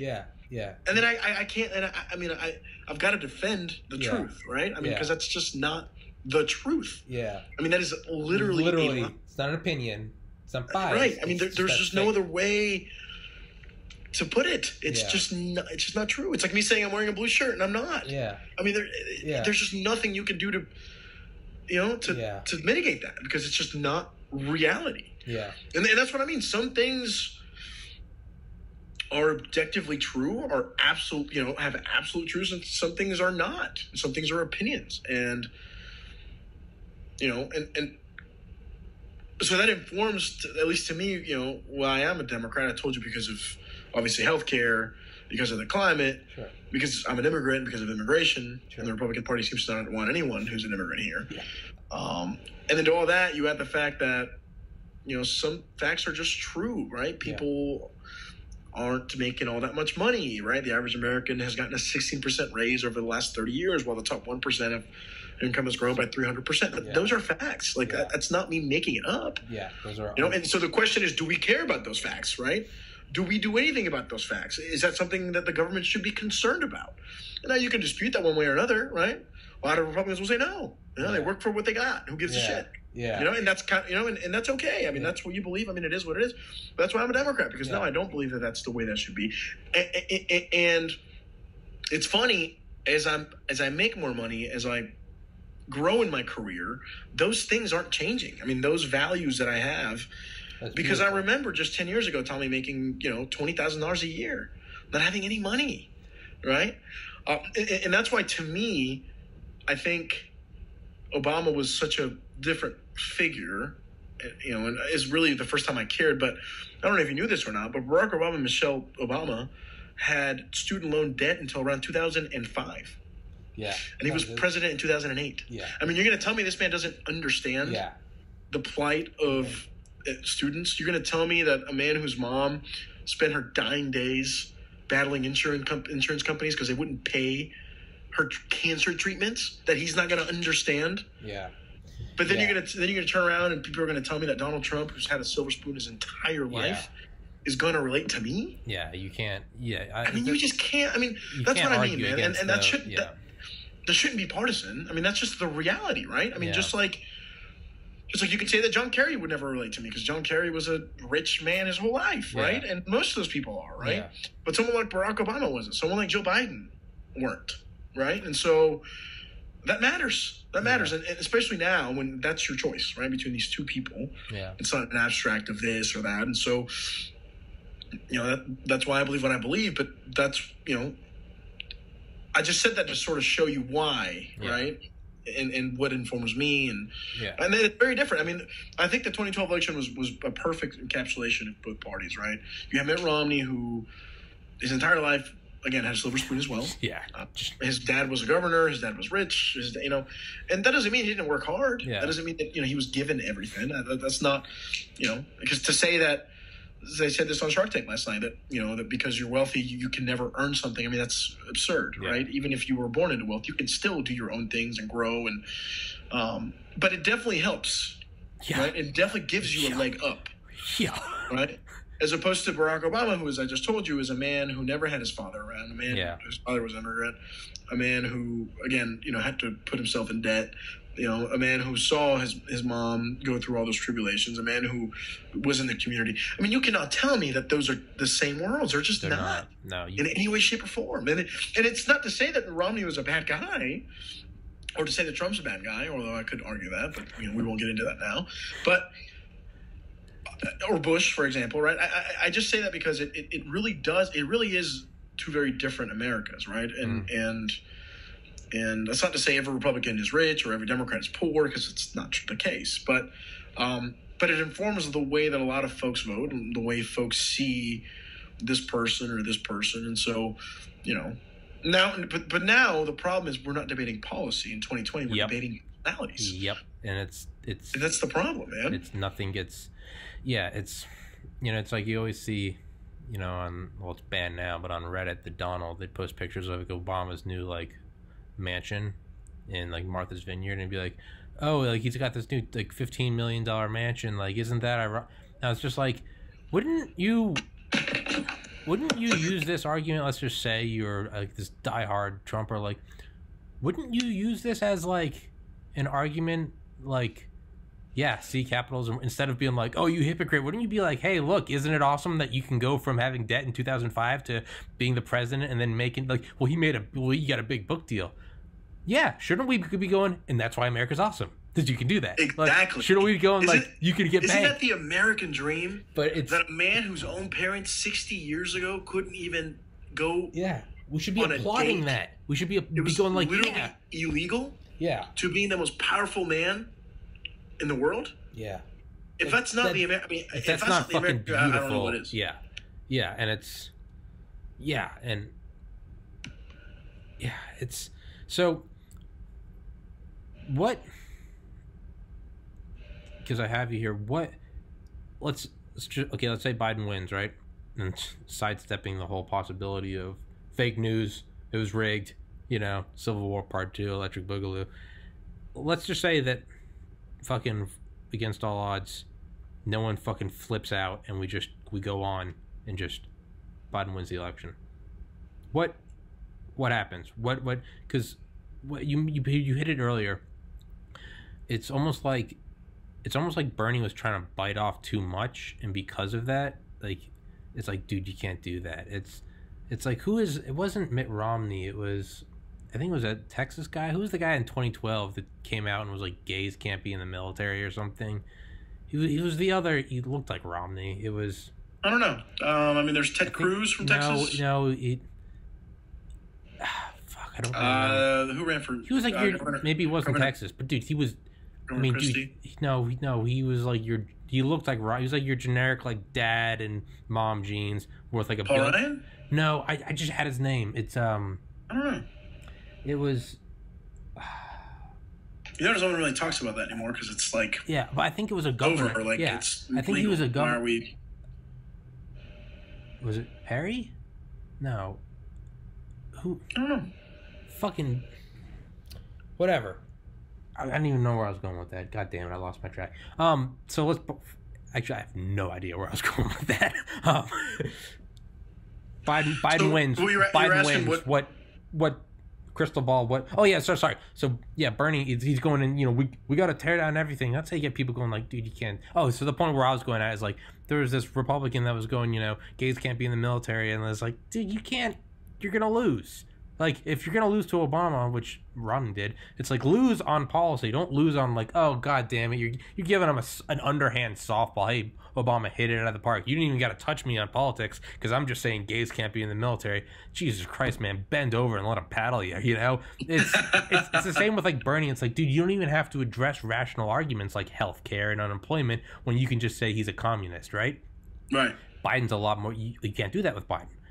But that's why... Well, they'll still try. But they'll try. So what I'm saying is, because of that, well, for me, I'm looking at it, it's like, yeah, so I like that I can't just, oh, you're a fucking communist. It's like, no, you're not. To me, it's, so what are we looking at? Because he's not Bernie Sanders and he's going to tear it all down. Because he's, you know, it's a lot more like Trump than Bernie is. Like, what are we looking at if Biden wins? Just looking at your crystal ball. I think the two biggest, you got to remember, we're also prisoners at the moment, right? So, the two biggest things are the economy. So let's say, well, I was gonna say, let's say Biden wins, and let's say coronavirus let's say it goes away tomorrow.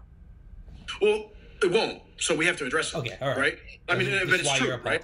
We wouldn't have thought about this 8 months ago, but now it's the reality, right? Touché. It just is what it is. I think the two biggest things, which I think are strengths, to be totally frank with you, are the economy and then this pandemic. And why is the economy a strength? I'll tell you exactly why. The last time the U.S. was in a massive recession, who was running the country? Keep talking. Joe Biden, right? Not only that. Oh, good point. Not only that, but I don't know if you know that, and that's obviously an argument he's going to make, obviously, on the campaign trail. Yeah.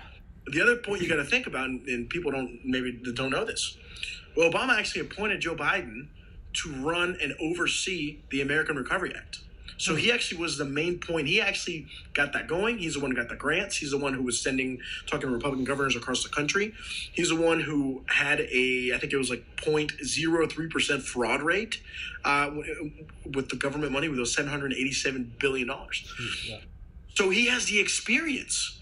He's done it literally within the last decade, right? Damn. So what better man to bring us out of another crisis? Yeah. And you got not only that, but you got to remember, obviously the president's important, but he's more of a figurehead, right? The people are running it. A lot of these folks who worked in the Obama White House will also work for a Biden White House. Yeah. He's going to reassemble those same teams, bring those same people back. So that to me is a huge strength. Yeah. Huge strength. Number one. Number two, the second thing you could do easily to counteract this pandemic, and hopefully it happens way before then. We hope to God, ramp up testing, right? Make sure that Americans as part of the economy are getting help when they need it, right? Number three, why don't we put back together that board that was allowed to expire literally just a few months ago? Yeah. Right? Now, people will say Trump ended it. He didn't technically end it. The authorization lapsed, and instead of Trump renewing it, he just didn't do anything about it, which you can still blame him for. Yeah, absolutely. Do, right? Absolutely. But that's something we could do tomorrow. So those are the two biggest things, in my opinion. The economy is going to be the biggest thing, because without a good economy, without people going to work, nothing else is going to matter, right? Nothing matters. So you got to focus on that. And then I think the third thing is, I think healthcare. I think you have to remember, Democrats are very much animated by healthcare.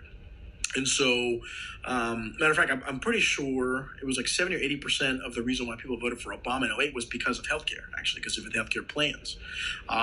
So it's a big deal to a lot of people, right? Especially during a pandemic. And so I think you can easily merge the economic reality with healthcare policy and say, look at what's going on where people don't have insurance, or people have to pay for these tests, which is obviously absurd that people would have to pay for any coronavirus test, but it's the reality. And they're saying they won't, but let's see. I don't believe it till I see it. So, I think those are the biggest things. I think the economy, I think healthcare, and I think obviously the pandemic, and this is going to be fresh on people's minds. Yeah. So not only the pandemic, but what can you do in the future to make sure this doesn't happen again? Yeah. How are we better prepared? Where can we invest? Do we need more doctors? So does that mean we need more H-1B visas to bring people from overseas to study and stay in America and make sure? And that's part of immigration as well. So this all ties. It's very much tied in together, right? I want to say immigration. I don't think there'll be political appetite for it, and I think it's a shame because now Well, coronavirus is doing Trump's job for him, or carrying out Trump's agenda for him. Say that again. I'm sorry. I said coronavirus is is carrying out Trump's agenda for him in terms of closing the borders. That was, yeah. I mean, it did it for him. Beautiful. Yeah. No, that's true. That's true. Yeah, so, yeah. I mean, I think to me those are the the immediate goals. Well, and I think, and I don't know if there will be. And this is a shame of the American government. It can't handle multiple things at once. But climate change should be right there at the very top. I mean, you know what I mean? It's. And so there's so many things to get to work on, right?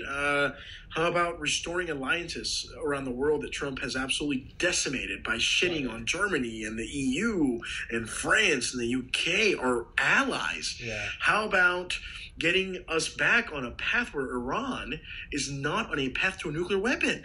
Because we were on that path, and now we're no longer there. Ugh. They are now infusing, enriching uranium again. Okay, that wasn't happening just 3 years ago. Yeah. So, and those are the things he's going to have most control over, foreign policy, right? Yeah.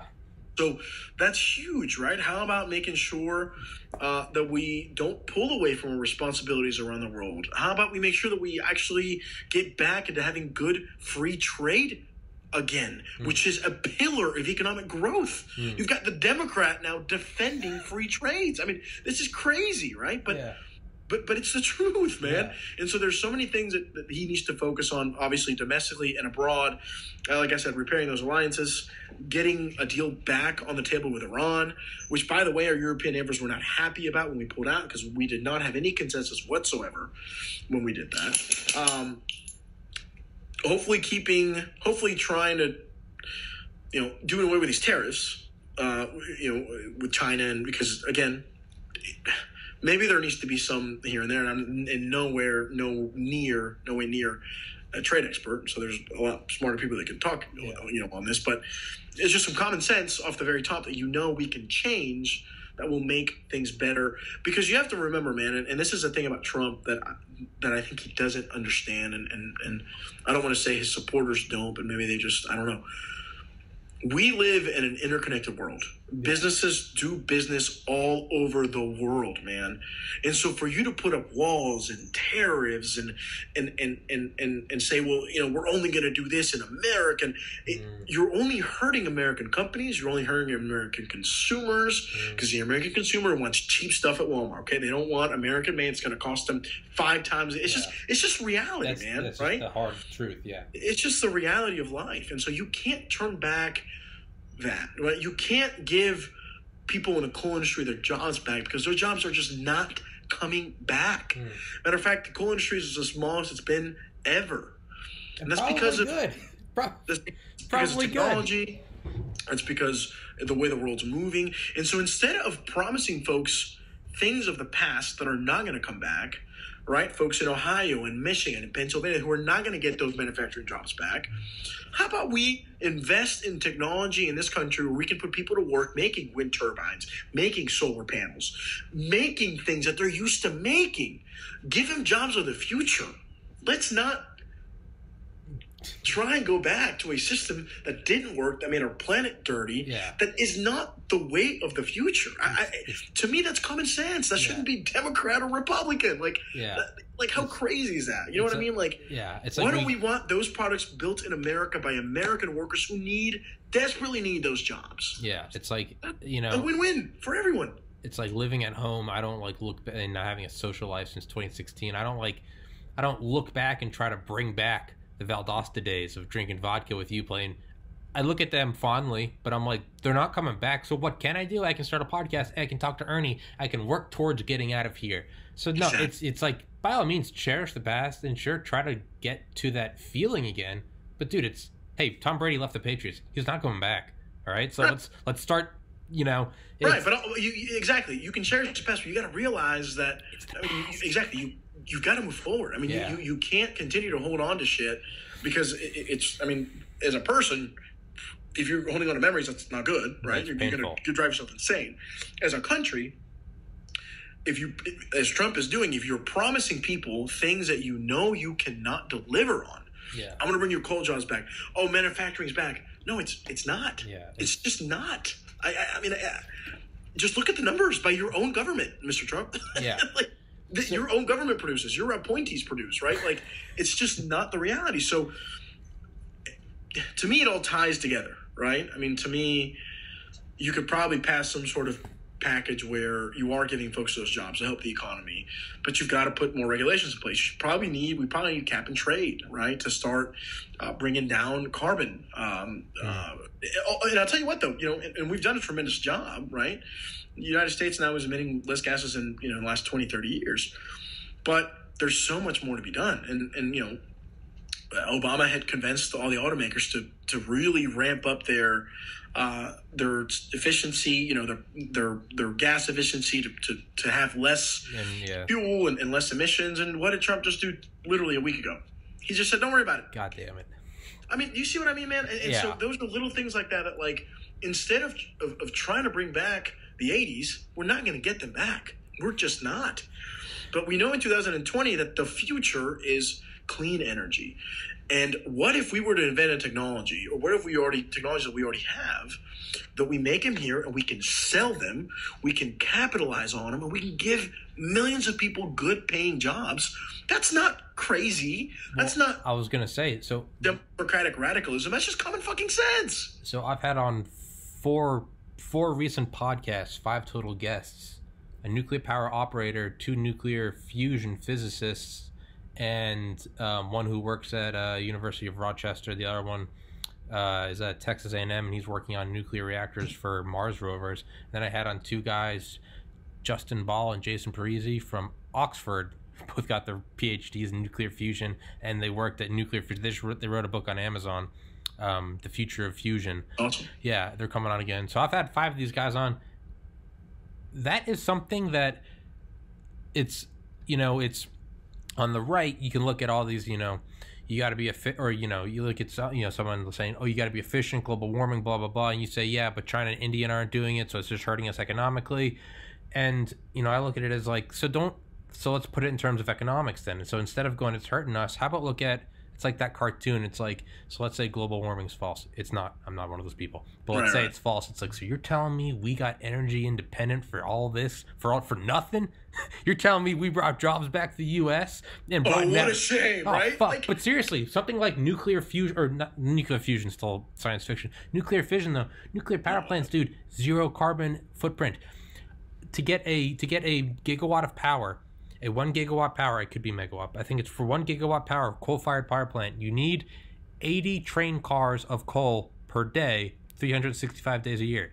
For a nuclear power plant, you need half of a single train car of uranium once per year for the same power input. And guess what? And the latter has zero carbon footprint. Yep.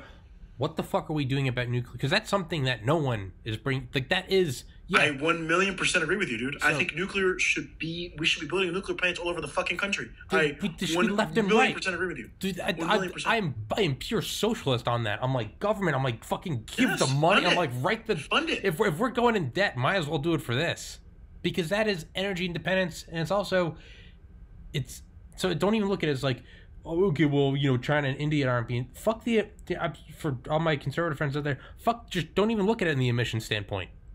Don't even just look at it as like economically. As a business opportunity. Fuck the Middle East. Country fuck China. That invents or finally gets, I don't know if it's fusion or fission. Fission's the one we've had since the 40s. Fusion's the future. Right? Yeah. Fusion is a country that gets that can then take that technology, patent it, sell it all over the fucking globe. Well, right now it's the ITER, ITER, and it's a global. It's a global effort to get fusion. Fusion still, the thing is it's black magic. It's the end game.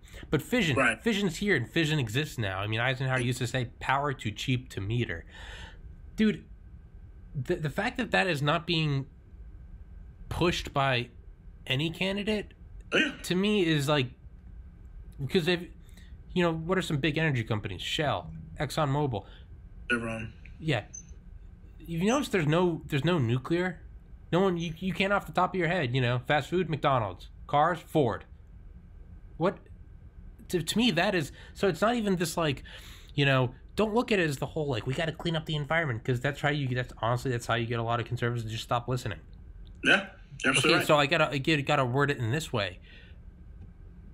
Why isn't there an ExxonMobil? Well, how come there isn't someone just getting billions in revenue a year? Get that sweet profit, dude. Get your shareholders. Go trade on the fucking on Dow and Nasdaq. It doesn't have to be. It's like the whole like pot legalization. Like pot legalization, a lot of people like they pair it with like a communist revolution of like, it's like, no, dude, you can still have your Budweisers and Coors. You can still make bank. You can still have white-collar jobs. You can still have these executive fucks making tens of millions. Like, we can still play the game. So it's like, with nuclear, like, we can still play the game. Like, go take those Jordan Belfort characters and sick them. Be like, go get it. Why the fuck isn't that happening? Because matter of fact, in Colorado, crime is down after weed was legalized. I know. And people are actually getting money back. Oh, don't even. That just upsets me, dude. I would. The first president, so I talked to the nuclear fission power plant operators, and they said, well, it's because, after 25 years, the amount of money versus money going in, so the profit of not just percentage, but just net of a nuclear power plant, they're like, it blows anything out of the water. The problem is it takes so much to get it going, and it takes about 25 years for it to break even. And it needs the government. Exactly. So that's what I said is like, sure, you could tax the fuck out of coal and gas, but that never works. We always find loopholes. It works. But I'm saying don't tax it to deter them. Rather, give them a reason to go nuclear. Say, here's a government stipend. But cap and trade works. But look, the reality is this: Chevron isn't going to go nuclear. They're not. They may unless eventually. You make an incentive. Unless you make an incentive. Say, hey, pay us back when it starts becoming profitable. Don't pay us back until it's profitable. That's a good point. But then you ask the question: does a Chevron, does a Shell, does a BP, do they need more government assistance? Do they really? Well, you have to weigh. But now you have to weigh evils. So so why not just have the government do it? Can we get them on nuclear? If that means, they're getting government assistance, but are we now avoiding the cliff of climate change? Why not just have the government do it? Well, because you're never going to get the conservatives and Republicans on board. If you're saying you don't need them. You just need a majority. Yeah. All you need is a Democratic majority. Sure. But if you get the business tycoons on your side, then you have an unstoppable force. Well, but the business tycoons are smart, you'd think, and they would realize that this is something to invest in. Look. Yeah. In the Recovery Act, $90 billion of those 787 actually went to the Department of Energy. Really?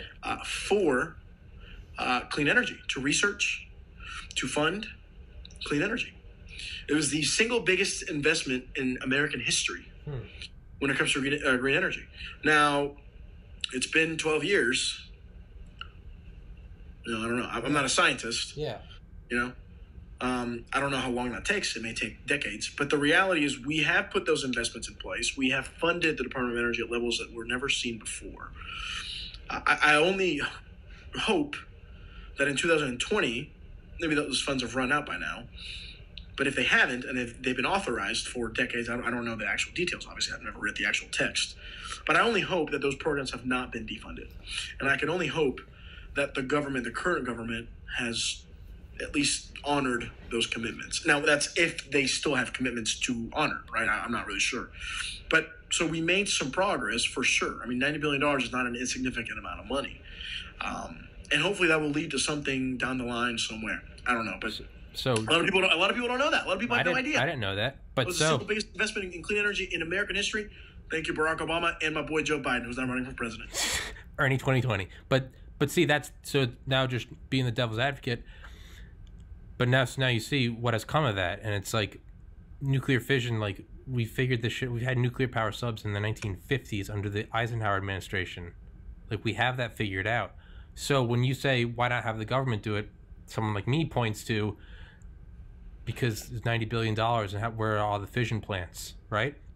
Oh, but it wasn't just for nuclear. I know, but that's what I'm saying. The $90 billion was for renewable. Well, that's exactly the point I'm getting at, though. It's like we don't need to look at all this new shit when we have fission. Fission is the free throws. Fission is the 73% of people that haven't voted. We have this thing that we're not touching. But right now, we got to try it all. Yeah. Oh yeah. No, I'm with you. The disease is so bad that if we don't try every cure until we hit something, we're fucked. So that's, you know what I mean? Yeah. So right now we got to try it all. Now, I don't know how much of that went to nuclear. That's a great question. I wish I knew.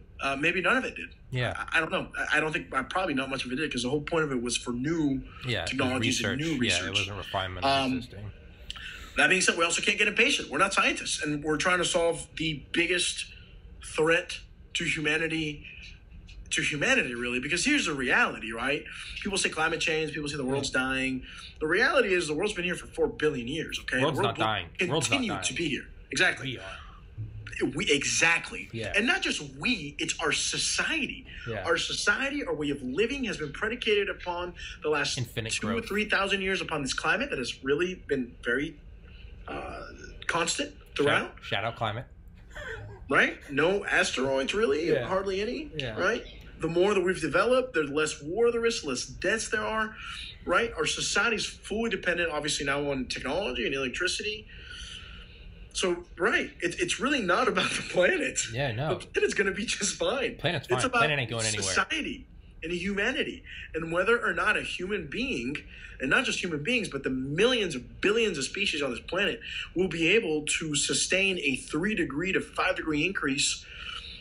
I mean, all you got to do is do it in your apartment, right? Turn the temperature down 5 degrees, see what happens. You're going to be fucking freezing. I'm a bitch. Yeah, I'm a bitch. Yeah, exactly. Imagine the planet. Yeah. So the biosphere that we live in. Yeah. So I mean, so that's what I'm. It's asinine to think that's not going to affect us. So it's asinine. So it's that's what So when I was saying have private industry going for nuclear, that's not the reason why I wasn't for government. It's not some it's not some Republican standpoint so much as I'm looking at it as someone that does believe that climate change is the cliff we're going over. So if it is this impending thing, we saw what coronavirus did, climate change will be that times a million. Yeah. So I look at it as we need to make it happen. And do all those big oil companies need government assistance? No. But the point is just like we argued earlier about how we're now arguing about personalities and not policy, we can sit here and go, those billionaires don't need any more government handouts, but we have to look at the core. What will get us to more nuclear with less emissions faster? The answer is us using more nuclear and less emissions faster. I don't care how we get to that point. If it's pure government, all for it. If it's ExxonMobil, all for it. What I'm looking at is that is the point we have to get to. I don't give a fuck how it gets done. It just needs to get done. Why can't, like right now we're seeing private industry step up and produce ventilators and respirators. If we could provide an initiative to get to nuclear, if we have 1 million Department of Energy run government plants, fuck yeah, I'll eat the slice of humble pie and say I was wrong. If we have 1 million run by Chevron, yeah, hey, guess what? There's still going to be a bunch of fake tan, white collar billionaires. Sure, but the biggest evil is climate change. And right now, fusion is great, but we know fission. We had fission figured out ever since we vaporized 300 Japanese. Like, we know how to do it. We need to get to that. And yeah, I don't know how it's done. I don't know. I think if we can dangle the carrot, don't let perfect be the enemy of progress. Exactly. Right? I don't care how it gets done. It's just. That's a great point. If climate change is a dire threat, does it really fucking matter if you give the billionaires some money? Because if you don't, the planet doesn't care how the planet doesn't care how fission gets there. No, the planet doesn't care. The planet knows no difference. It doesn't care how carbon emissions goes down. It doesn't care whether or not it was public or whether or not Joe billionaire got a handout. The planet doesn't give a fuck. If the temperature keeps going up and the part per million keeps going up, shit's done. I think we're at 500 parts per million. So now. we're on the same page. We need to get to nuclear. I follow this guy who's don't depress me. Climate water scientist, right? He works for the U.S. National Academy of Science. This was, I think, just like 2 days ago. In 2 seconds, I'll tell you exactly what it was.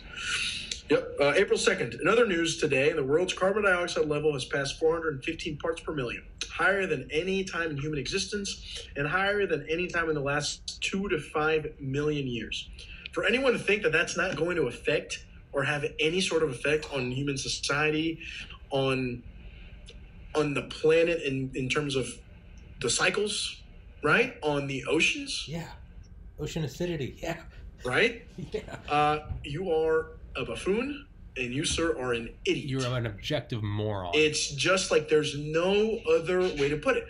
And this is another thing, Tommy, it's great to bring up. I don't know what has happened in this country, but I'll tell you, from when I was a kid to now, when I'm 29 years old, it seems like there is now a conspiracy for everything, right? Right? You know what I mean? Yeah. Even this virus, man, there is people on my Facebook timeline saying that the 5G towers... Oh, my God. Oh, I couldn't believe it, dude. Because I'm like, people don't really believe it. And then I started actually seeing, and I was like, I can't... Yeah, man, you know what? When I see that, I'm like, maybe we deserve extinction. Maybe we do deserve extinction. Maybe honestly. Darwin has taken over. Hey, we didn't get our IQ high enough. We'll give it another try in a billion years. I mean, how is it that every problem requires a conspiracy? How about the fact that we live on a rock in the middle of nothing, spinning around a sun? And let me tell you something. This planet doesn't give a fuck if you live or if you die. We are a bacteria in its ass crack. Matter of fact, we had to remove ourselves from nature to become who we are today. Yeah. To multiply the way we've multiplied. Yeah. Right? We've literally had to say, well, fuck that. Yeah. I'm not going to hang out next to a tiger all day. I'm fuck not that. sitting there. I want air conditioning and fake lights. Fuck the sun. Right. Fuck the rotation of the planet. I want sun now. Right. Okay. So I needed to throw in because I got to finish my training. I don't give a fuck. Yeah. If I don't have a sun, I need it. So. Yeah. How are you going to tell me that ultimately this is not going to affect you? I mean, it is just the most ridiculous notion. And unfortunately, Tommy, and this is just a fact, man. It's sad. But we have a political party in this country, the Republican Party, that doesn't care. No. They just don't. Fucking morons. So it's just the truth, man. So that's the point I wanted to bring in agreement with you. So how do you get them on your side? Just give me a second. We clearly can't get them on the whole, it is happening and it's going to kill us all. So so we can sit here and say they're stupid all we want, and then when the planet dies and we can go, ha, told you so, and now we're all dead. Or you can speak their language and go, hey, here's an untapped $1 trillion market. And that's what I meant earlier when I said make it a private thing. Don't go the whole, because if you bring up climate, that's a conspiracy, whatever, I don't give a fuck. Not in my lifetime, I don't care. They don't speak that language, so speak the language they do speak. So make it nuclear, make it private. What I'm saying is that's how they are, this rabid mob of go-getter capitalists. Like them or hate them, that's what they are. Instead of saying these idiots don't believe in climate change, what you do is you say, here is an untapped $1 trillion market. Well, look, you put a harness on it and go, Tommy, let's get there. Let's be very honest. Let me tell you something, man. The CEO of Chevron Tell me, Ernie. They know it's real, okay? They're not stupid. Oh, yeah. They're not fucking stupid, okay? Yeah, you don't get to that It's just because of business interest. What I'm talking about is the regular voter. What I'm talking about is, half the people in Peachtree City who are wealthy and think it's, they remember when scientists used to tell them that the world was going to be cold, right? Yeah. And they'll put that on, look at time. There was a time where people thought, So it's not even about those guys, right? But what you're saying is absolutely correct. I'm talking about trying to convince the average voter, not the CEO. They know, man. Yeah. They're not fucking stupid, okay? Exactly. They understand, okay? They see it, okay? When there are businesses that they have to put sand and they see that cities are flooding, they're not dumb, okay? And I don't mean to say people who are regular voters are dumb, right? But maybe they're more susceptible to cognitive dissonance. Let's put it that way, and not having to worry about what they don't want to worry about. But what you're saying is absolutely right. Speak their language. So there was actually, I don't know if you've looked into this, but you're absolutely right. In order to convince conservatives to get on board with any sort of climate change agenda is to talk business to them. You're 1,000,000% correct. Now, I don't know that that's going to happen. The reality is this, that even if you talk business to them, I think, because of political expedience these days, to win an election, you know what I mean? To have power, you have to almost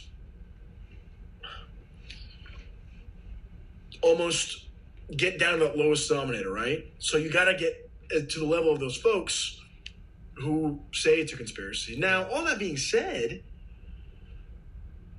we go back to the same thing. That's why leadership matters. When the president of the United States gets on Twitter and says that, it's a Chinese hoax. Oh, God, yeah, I know.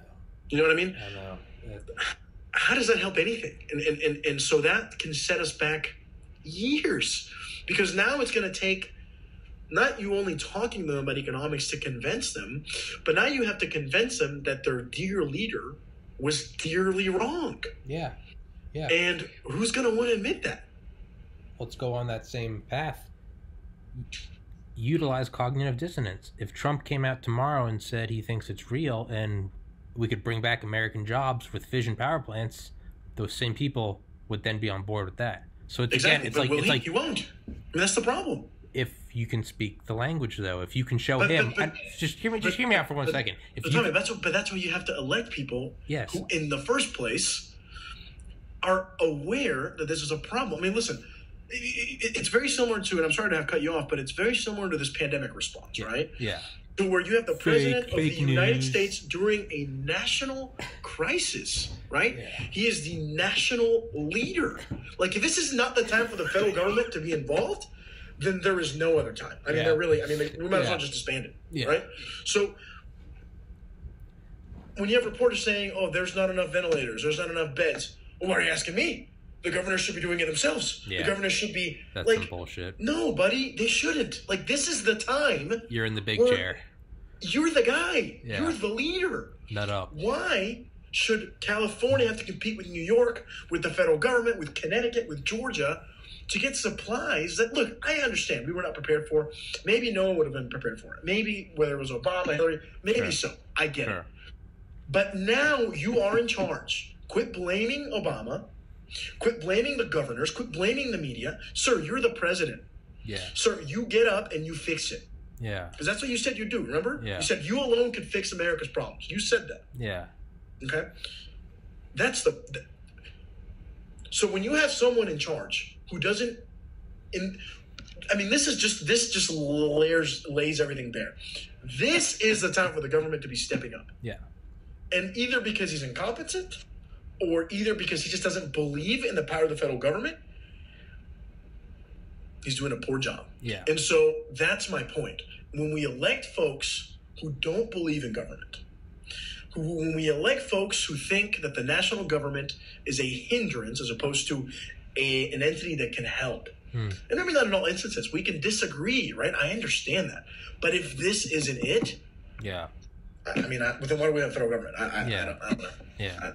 Yeah. So, again, it's like I can always turn like my conservative family members pro pot in like a couple minutes, because if you try to look at it as like, oh, it's this hippie drug and we should be, and we want to, because it goes against it's always been illegal and we've always drank on a Friday night. But if you can very quickly flip it and go, this is how I always look at it. I always go, yeah, man, to me, it's just the same as the government saying I can't have guns. Fuck you. Government saying I can't have pot. Fuck you. When you put it in, when you frame it like that, that's when you get them going, yeah, you're right. Fuck you. Don't tell me what I can and can't do.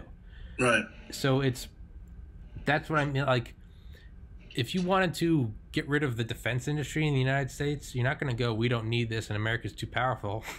You nationalize every defense corporation. Every Republican tomorrow would be like, fuck that. Fuck big government. I'm about private industry. And just like that, you'd also have the left for it.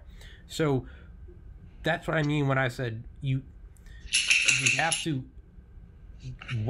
right now the quickest option to energy independence is to avoid the apocalypse of global warming is right now the best bullet we have that we've mastered. We're on 4th generation nuclear reactors now, is to get to nuclear reactors. So if you take that as like, we have to get there, that is the end game. It does not matter who gets it. Like, if we don't, we die. Whether we get there through one, then you vote Democrat. That's the only way to do it. Yeah, so that's what I'm saying. So it's whether, but the point I'm getting at is whether it's all run by the government or whether it's these massive handouts to private corporations. I don't give a fuck. I'm just looking at which one do I think would work more. I think those on the left would look at it and go, we need to beat global warming, so we'll take it however we can. And I actually disagree with you. Actually, there was a significant portion of the Democratic Party who's against nuclear energy, actually. Well, I know, and they're fucking morons. So yeah, they are. They're idiots. Those who truly believe that it is coming and that it's going to be terrible, they are the ones that are going to go, yeah, you know what, I don't care if it's public or private, let's just get it done. The only way you're going to get those entrenched pro-business conservative Republicans like myself, it doesn't matter. Yeah, you have some smart ones. You're going to have the CEOs that aren't stupid. But in order to mobilize that massive base, you're going to have to go, don't look at it as global warming. Don't look at it as, hey, we're not legalizing this hippie drug. Instead, we're saying, hey, the government can't tell me what I can and can't smoke. Oh, yeah, you're right. I support legalized pot. That's the only way you're going to get it done, is instead of going, we got to fight it, instead going, hey, energy independence from the Middle East, energy independence from China, and American jobs. Oh, and by the way, there's zero carbon footprint and we can avoid global. That's how you get to that point, is you've got to get everyone moving. And I personally don't care. But it's not that easy. I mean, I know, obviously. You know what I mean? But you can't just go... You can't just go, oh, well, now the government's going to pass and give money for nuclear. Exactly. Where do you get them? You got to, yeah, it's simplified. The reality is this: national problems require national solutions. What does that mean? That literally means that you need more than one party who understands what's happening. And unfortunately, in 2020, it's just the truth, man. That the Republican Party, and maybe not every voter, right? Obviously, you're an example of it. And many young people, obviously, who are Republicans would be like, of course, climate change is real.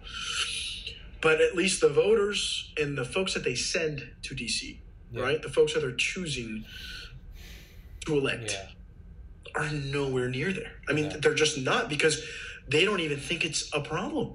Or they are they there, don't even, but they know not to say it's it because real, Tommy. I was going to say, or they do know it's real, but they're going, I got to get office, so I'm going to say whatever I need to say. Or they're bought off 1,000,000%. Or they're bought off, And so that's my point. How do you solve a national problem with half the country? Yeah. You don't. Yeah. You don't. So until you've got Republican elected officials speaking about this, you're right. They should speak about it in economic terms, but it should be the Republicans doing that to convince their own voters or to convince potential voters that this is the way to go. But when we're nowhere near that, I mean, we're not. Matter of fact, we've gone the opposite way. I don't know if you know this or not, but look it up. In 2008, right before Obama got there, may have been after he got elected, or before, you had the former Speaker of the House, Newt Gingrich, right, from Georgia. Matter of fact, I'm in his district now. I live in Georgia 6, which is now a Democratic district. Shows you how times have changed. Barely, but it is now a Democratic district. For the first time since Lucy McBath just won this past election, so it's very, very recent. But the former conservative, I mean, Newt Gingrich is a I mean, no one doubts his credentials, right? I mean, he is a Republican, a conservative. He's got a white hood somewhere, He was, and look this up, man. You could probably find the ad online. He was, in 2008, in an ad with Nancy Pelosi, right? The crazy liberal from San Francisco. Nervous Nancy. They were on a couch together in an ad talking about how it was time for America to take on this challenge. This was 12 years ago, man. John McCain was that year the Republican nominee. Yeah. He believed in had a plan for climate change. What has happened since? The Republican Party has done this. Yeah. I mean, I don't understand. I don't know why, how. I don't get it. But I mean, this was literally just 12 years ago, man. Instead of us building a consensus, we've gone the other way. Now you hear the word climate change and you think liberal. Yeah. You think government takeover. Yeah. And it's crazy. Why? Like, why is that? Like, why is it that you have to be a liberal to be worried about when your kids, whether they're going to have a suitable home? Yeah. Why is that liberal? Yeah. Why is it liberal that you don't want millions of species to go extinct? Because whether you believe it, whether you like it or not, there are natural cycles that affect everything, that affect all of us, our food supply. So if some of those little animals go bye-bye, we're fucked. Yeah. Like that's not partisan, man. Like Yeah. that's just science.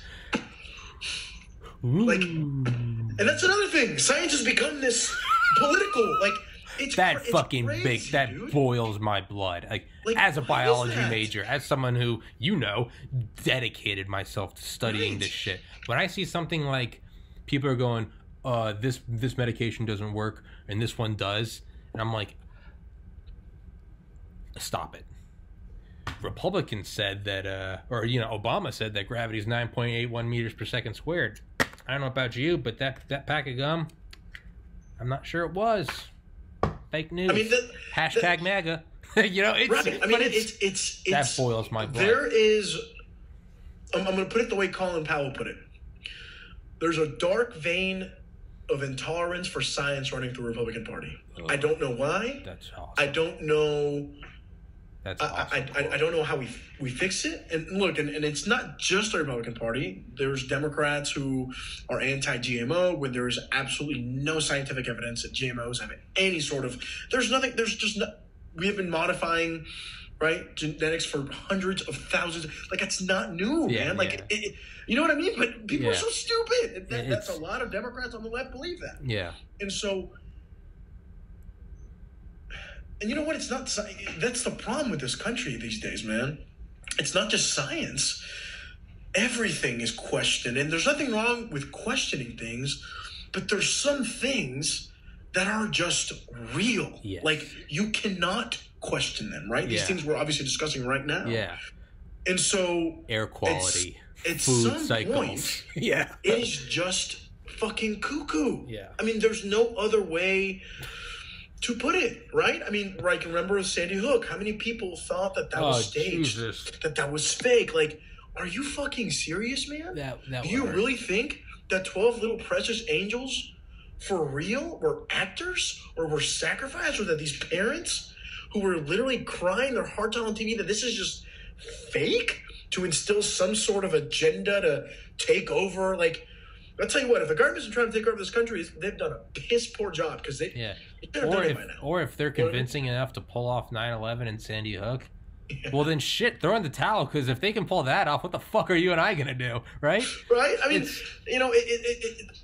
there is something that I see primarily on the right. I just said obviously there is some elements of this on the left, but on the right, for whatever reason, there's this conspiracy mindset that maybe because people on the right believe in personal freedom and that the government's, that we have to, be vigilant. And I understand all that, right? That's why we have a constitution. But I don't know. And maybe it's my biases that, that make me think this way. I don't know. But I don't know, man.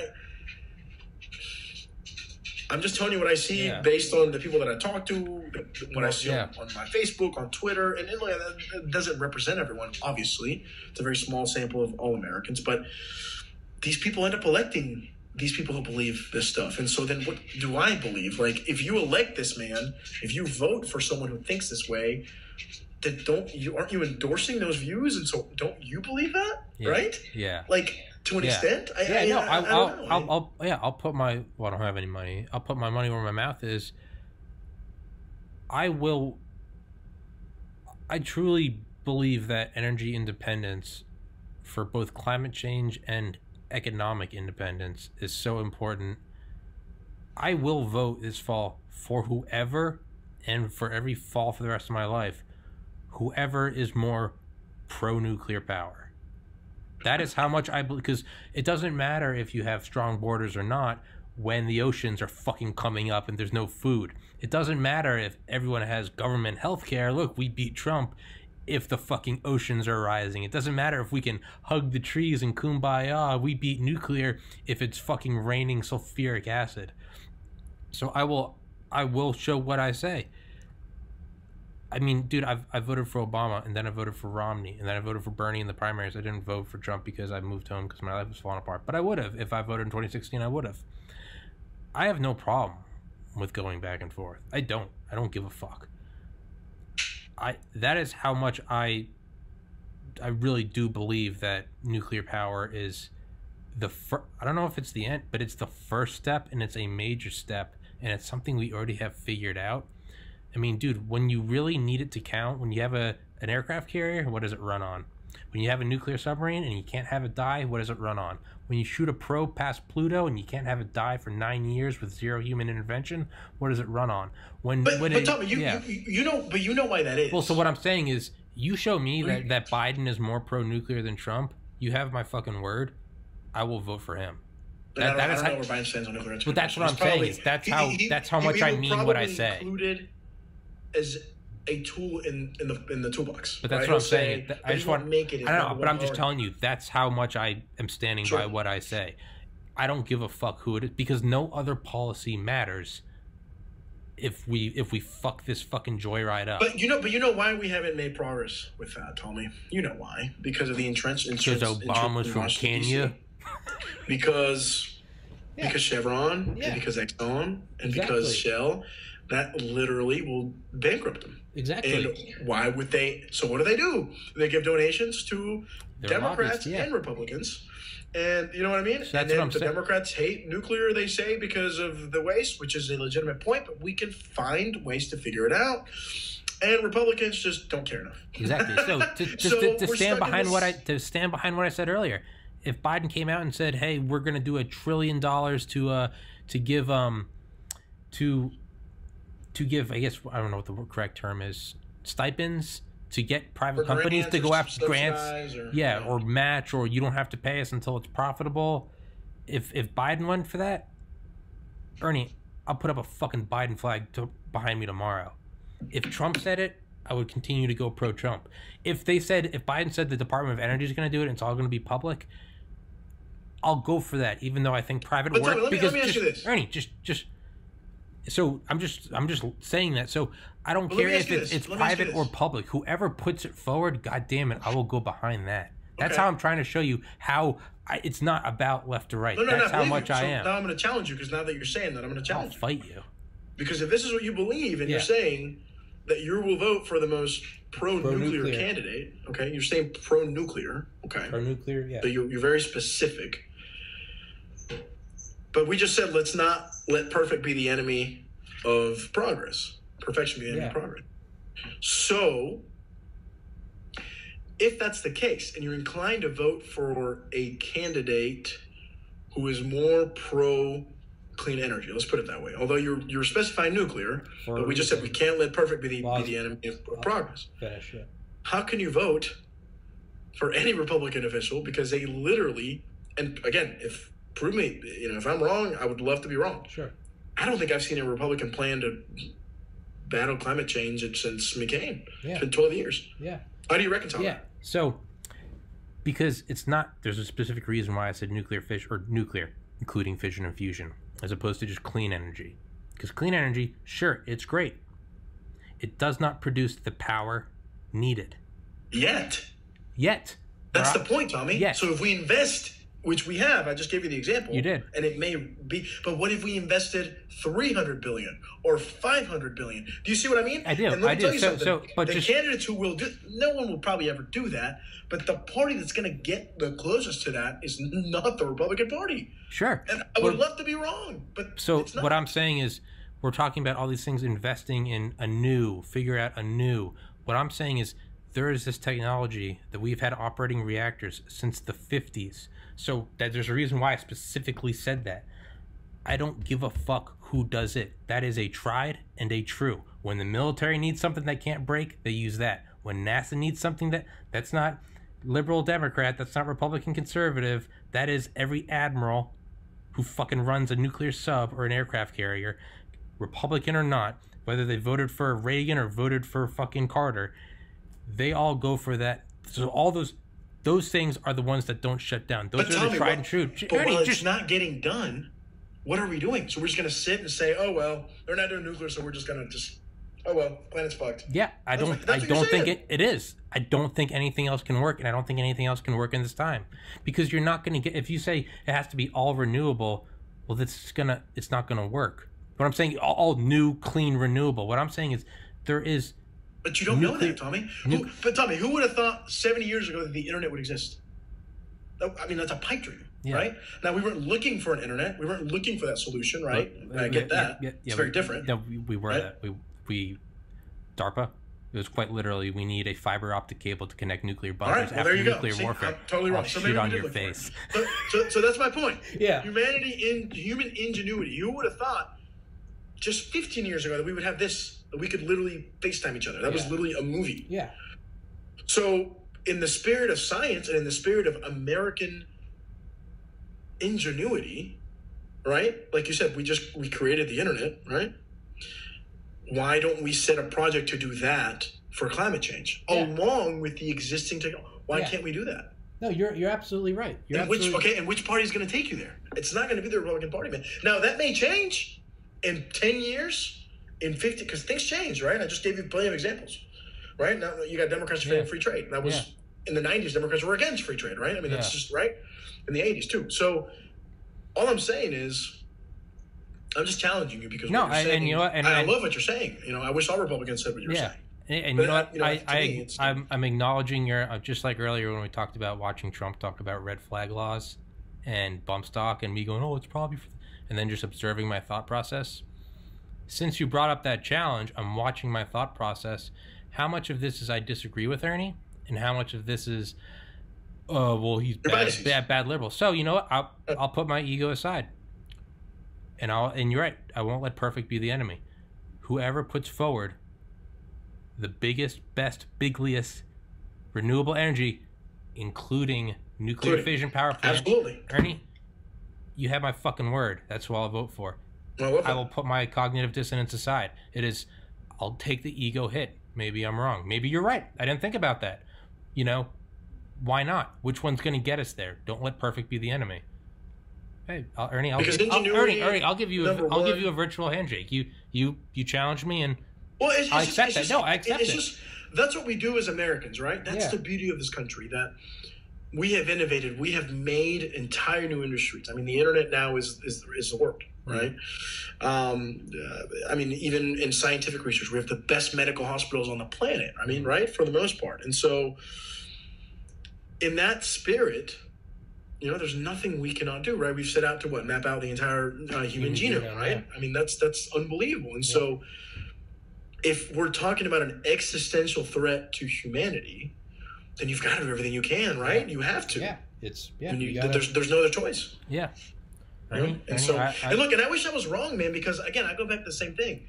Sure, let's say you vote for Joe Biden, that's great, and I'll applaud you for it, that's fantastic. But the reality is, unless Joe Biden brings in a majority in both the House and the Senate, he won't be able to do anything.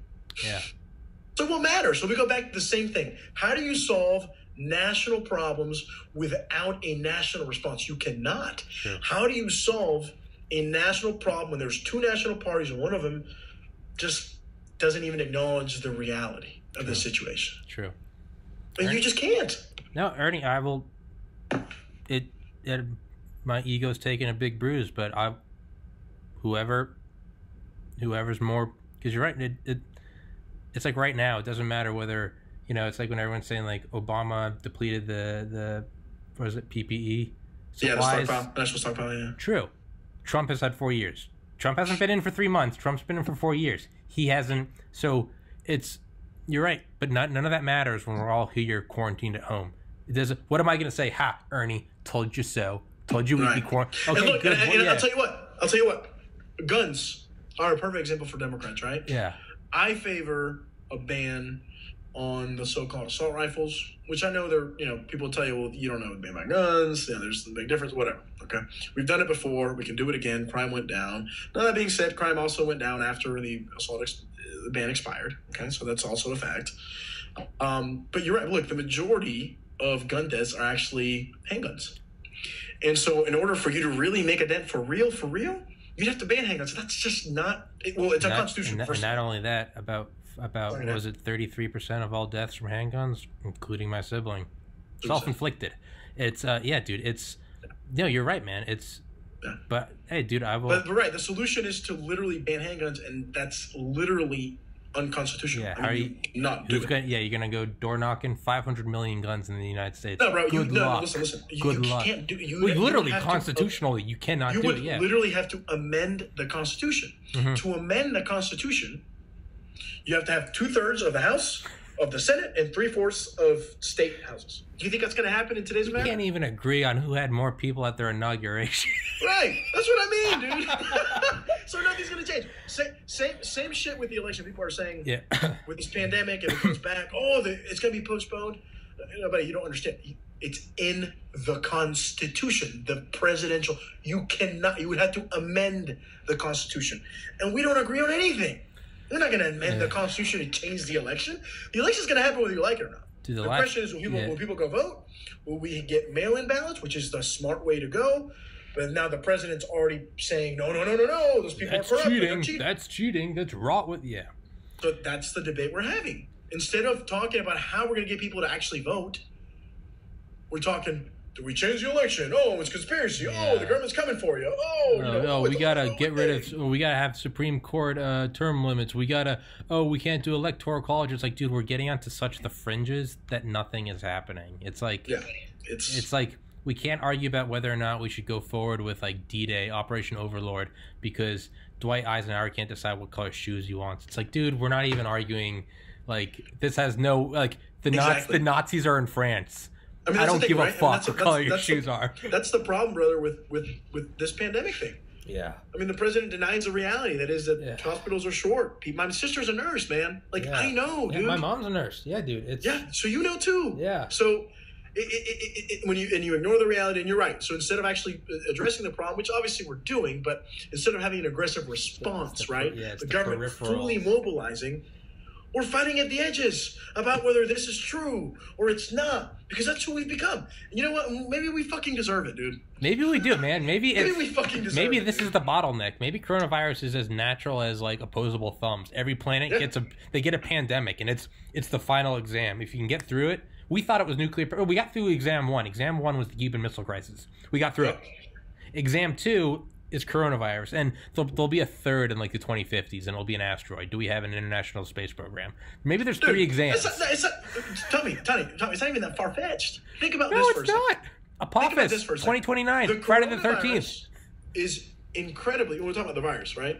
Yeah, I'm talking about asteroids. Incredibly contagious. Yeah. We know this. Yeah. Millions of people are getting it. Thank God to our lucky stars that it's not deadlier. What happens? Ebola or smallpox, right? What happens the next time that we get something that's just as contagious that kills 20% of the people it infects? Can you imagine? That's not that far-fetched. It's really not at all. And here we are arguing about whether or not we even have an appropriate response. Here we are arguing whether or not the people who are in the hospitals, who depleted the PPE or not, the governor should be bidding against the federal government. What kind of asinine nonsense is that? Maybe we deserve it. You know what I mean? Yeah. Ernie. That's what I mean, dude. Maybe we do fucking deserve all this shit. Maybe we deserve all this stuff. Maybe we do. Ernie. Maybe we as a country just are so broken that we just can't fix it. Or not for a minute. Or maybe, I hope this is the case, we're going through a political growing pains. Right? And it makes everything seem... That's what I hope. It seems chaotic. You know what I mean? Because a lot of those Bernie folks and the Trump folks have a lot in common, right? They do. That's what they don't realize is how really pretty close they are. They don't think the system works for them. They think it's left them behind. Dramatic change. No one cares about them, right? And they just have a different approach to how to fix it. But it's a very similar They're both trying to get to the top of the mountain. They have different paths. The reality is this. It's very true. And I've seen this, and it's true to an extent. I have people who say on Facebook will post, well, if you don't care that Donald Trump is president, then that just shows your privilege. And maybe that is true. No, but maybe that is true. Okay. You know what? The system works for me. Yeah. Yeah. The system's made me a lot of money. The system lets me drive a BMW to work every day. Yeah. So, for me it works. Now, it's worked because I've also worked my ass off. Worked your dick off, yeah. I went to college. I put myself in front of the right people at the right times. But it works pretty well for me. And you're right. It may not work well for others. So, and it obviously works very well for millions and millions of people. Obviously. That's why they're not demanding That's why there's not. Exactly. Change, right? Exactly. Because even Trump, as a disruptor, he's not really he's just an idiot. He's an idiot. For the most part, society is the same. For the most part, it's the same. All that much legislatively. Yeah. Oh yeah, it's a lot of He passed a tax cut. What's his less regulations? What else has he done that's big? He's like a siren. It's like it's loud and it's flashing and it's doing a lot, but like as long as it's just a siren, like the siren scares a lot. The one thing that's scary about Trump is the corruption, the fact that the loyalty. You've got to be loyal or you're out. That is scary in government, but that's a little different. But again, maybe they are right. Maybe the system works well for a few, well, maybe not for a few. I think it works well for a lot of people. But again, man, I just go back to what I was saying earlier, right? You got to take some personal responsibility. Yeah. And, right, the system may not be perfect. Obviously, I don't think it's perfect, but it works pretty darn well. I mean, at least it's worked in my life. It's worked in my parents' life. That's why I have such a strong adherence to capitalism, because it's worked in my life. I mean, I literally have sold financial products, and it's made me a lot of money. You're living, yeah. The point where I can drive a fucking SUV, BMW, and be okay, be pretty damn good, okay? Play ya. You know what I mean? Play ya. So I don't know, man. Let's go out on a positive note. What's the silver lining in all of this? Because there's enough death and destruction on every platform. Anyone can do that. It takes a bigger person to. What good will come out of this? Not even politically. What good will? At the very least, we'll all enjoy going back to the gym. Fucking go. Well, hey, I've been going to the gym, man. I've got my whole. I got a whole gym sesh here, man. I'll show you here. I got a buff right there. Yeah. My parents luckily they had a bench, and their neighbors threw away a bench, so I could use it. I've got a bar. I went and bought some weights so I could work out. Yeah. But the silver lining ultimately, I think, is that as bad as things can seem, and I'll use the last 3 years as an example, right? Because as bad as a lot of people thought, oh my God, Trump is president, can you believe it? As I just said, plenty of people, plenty of my friends are doing just fine. We're getting promotions, we're getting good jobs, we're getting raises. Lights are on. Right. Clean water. So, as I said on my Facebook status, ultimately, you determine your destiny. Yeah. And so, remember that. Use that, and wake up every day and remember that every day is a new opportunity, as cliche as it sounds, but it's true, right? It absolutely is. To make yourself better, to find better opportunities if you're not happy where you are.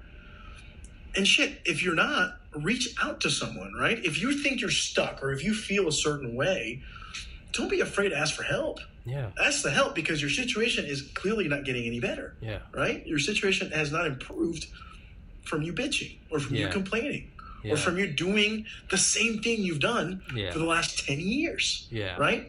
Whether you're in Lima, Peru, or whether you're in Roswell, Georgia, or up in Maryland, right? Yeah. It doesn't matter. And so ultimately you've got to try and just outwork and out-hustle and outperform everyone around you. Because if you do that, I promise you will succeed. Pick up the phone and fucking dial. Yes. Pick up the phone. Get into sales. You don't need a college degree, okay? Join my cult. Get a sales job. Pick up the fucking phone and fucking dial. Take some Addy if you're making it better for you. Her pussy was like fucking heroin. Really? I like Bush. Well, you see the thing says that the sides actually did cure cancer. Ernesto Azejo. Thank you, brother. Dude, always good talking to you. Let's do another one, and do it. Hey, I'll stick by my word. Whoever puts more in renewable energy, they have my vote. I'll eat the humble pie. I'm gonna look up the plans. I may send you something later. Please. I know what Joe. No, please. I know what Joe. No, please do. I was being serious. Inclines to do, but I don't know the exact. They have my vote. I'll represent what I say. Ernie, love you, buddy. Stay safe. Love you, man. Let's do another one. All right. Let's do another one. Yeah. Yeah. Do let me know. All right. Perfect. Beautiful. Yeah, for sure, brother. All right, brother. All right, peace. Man. Stay safe. Bye.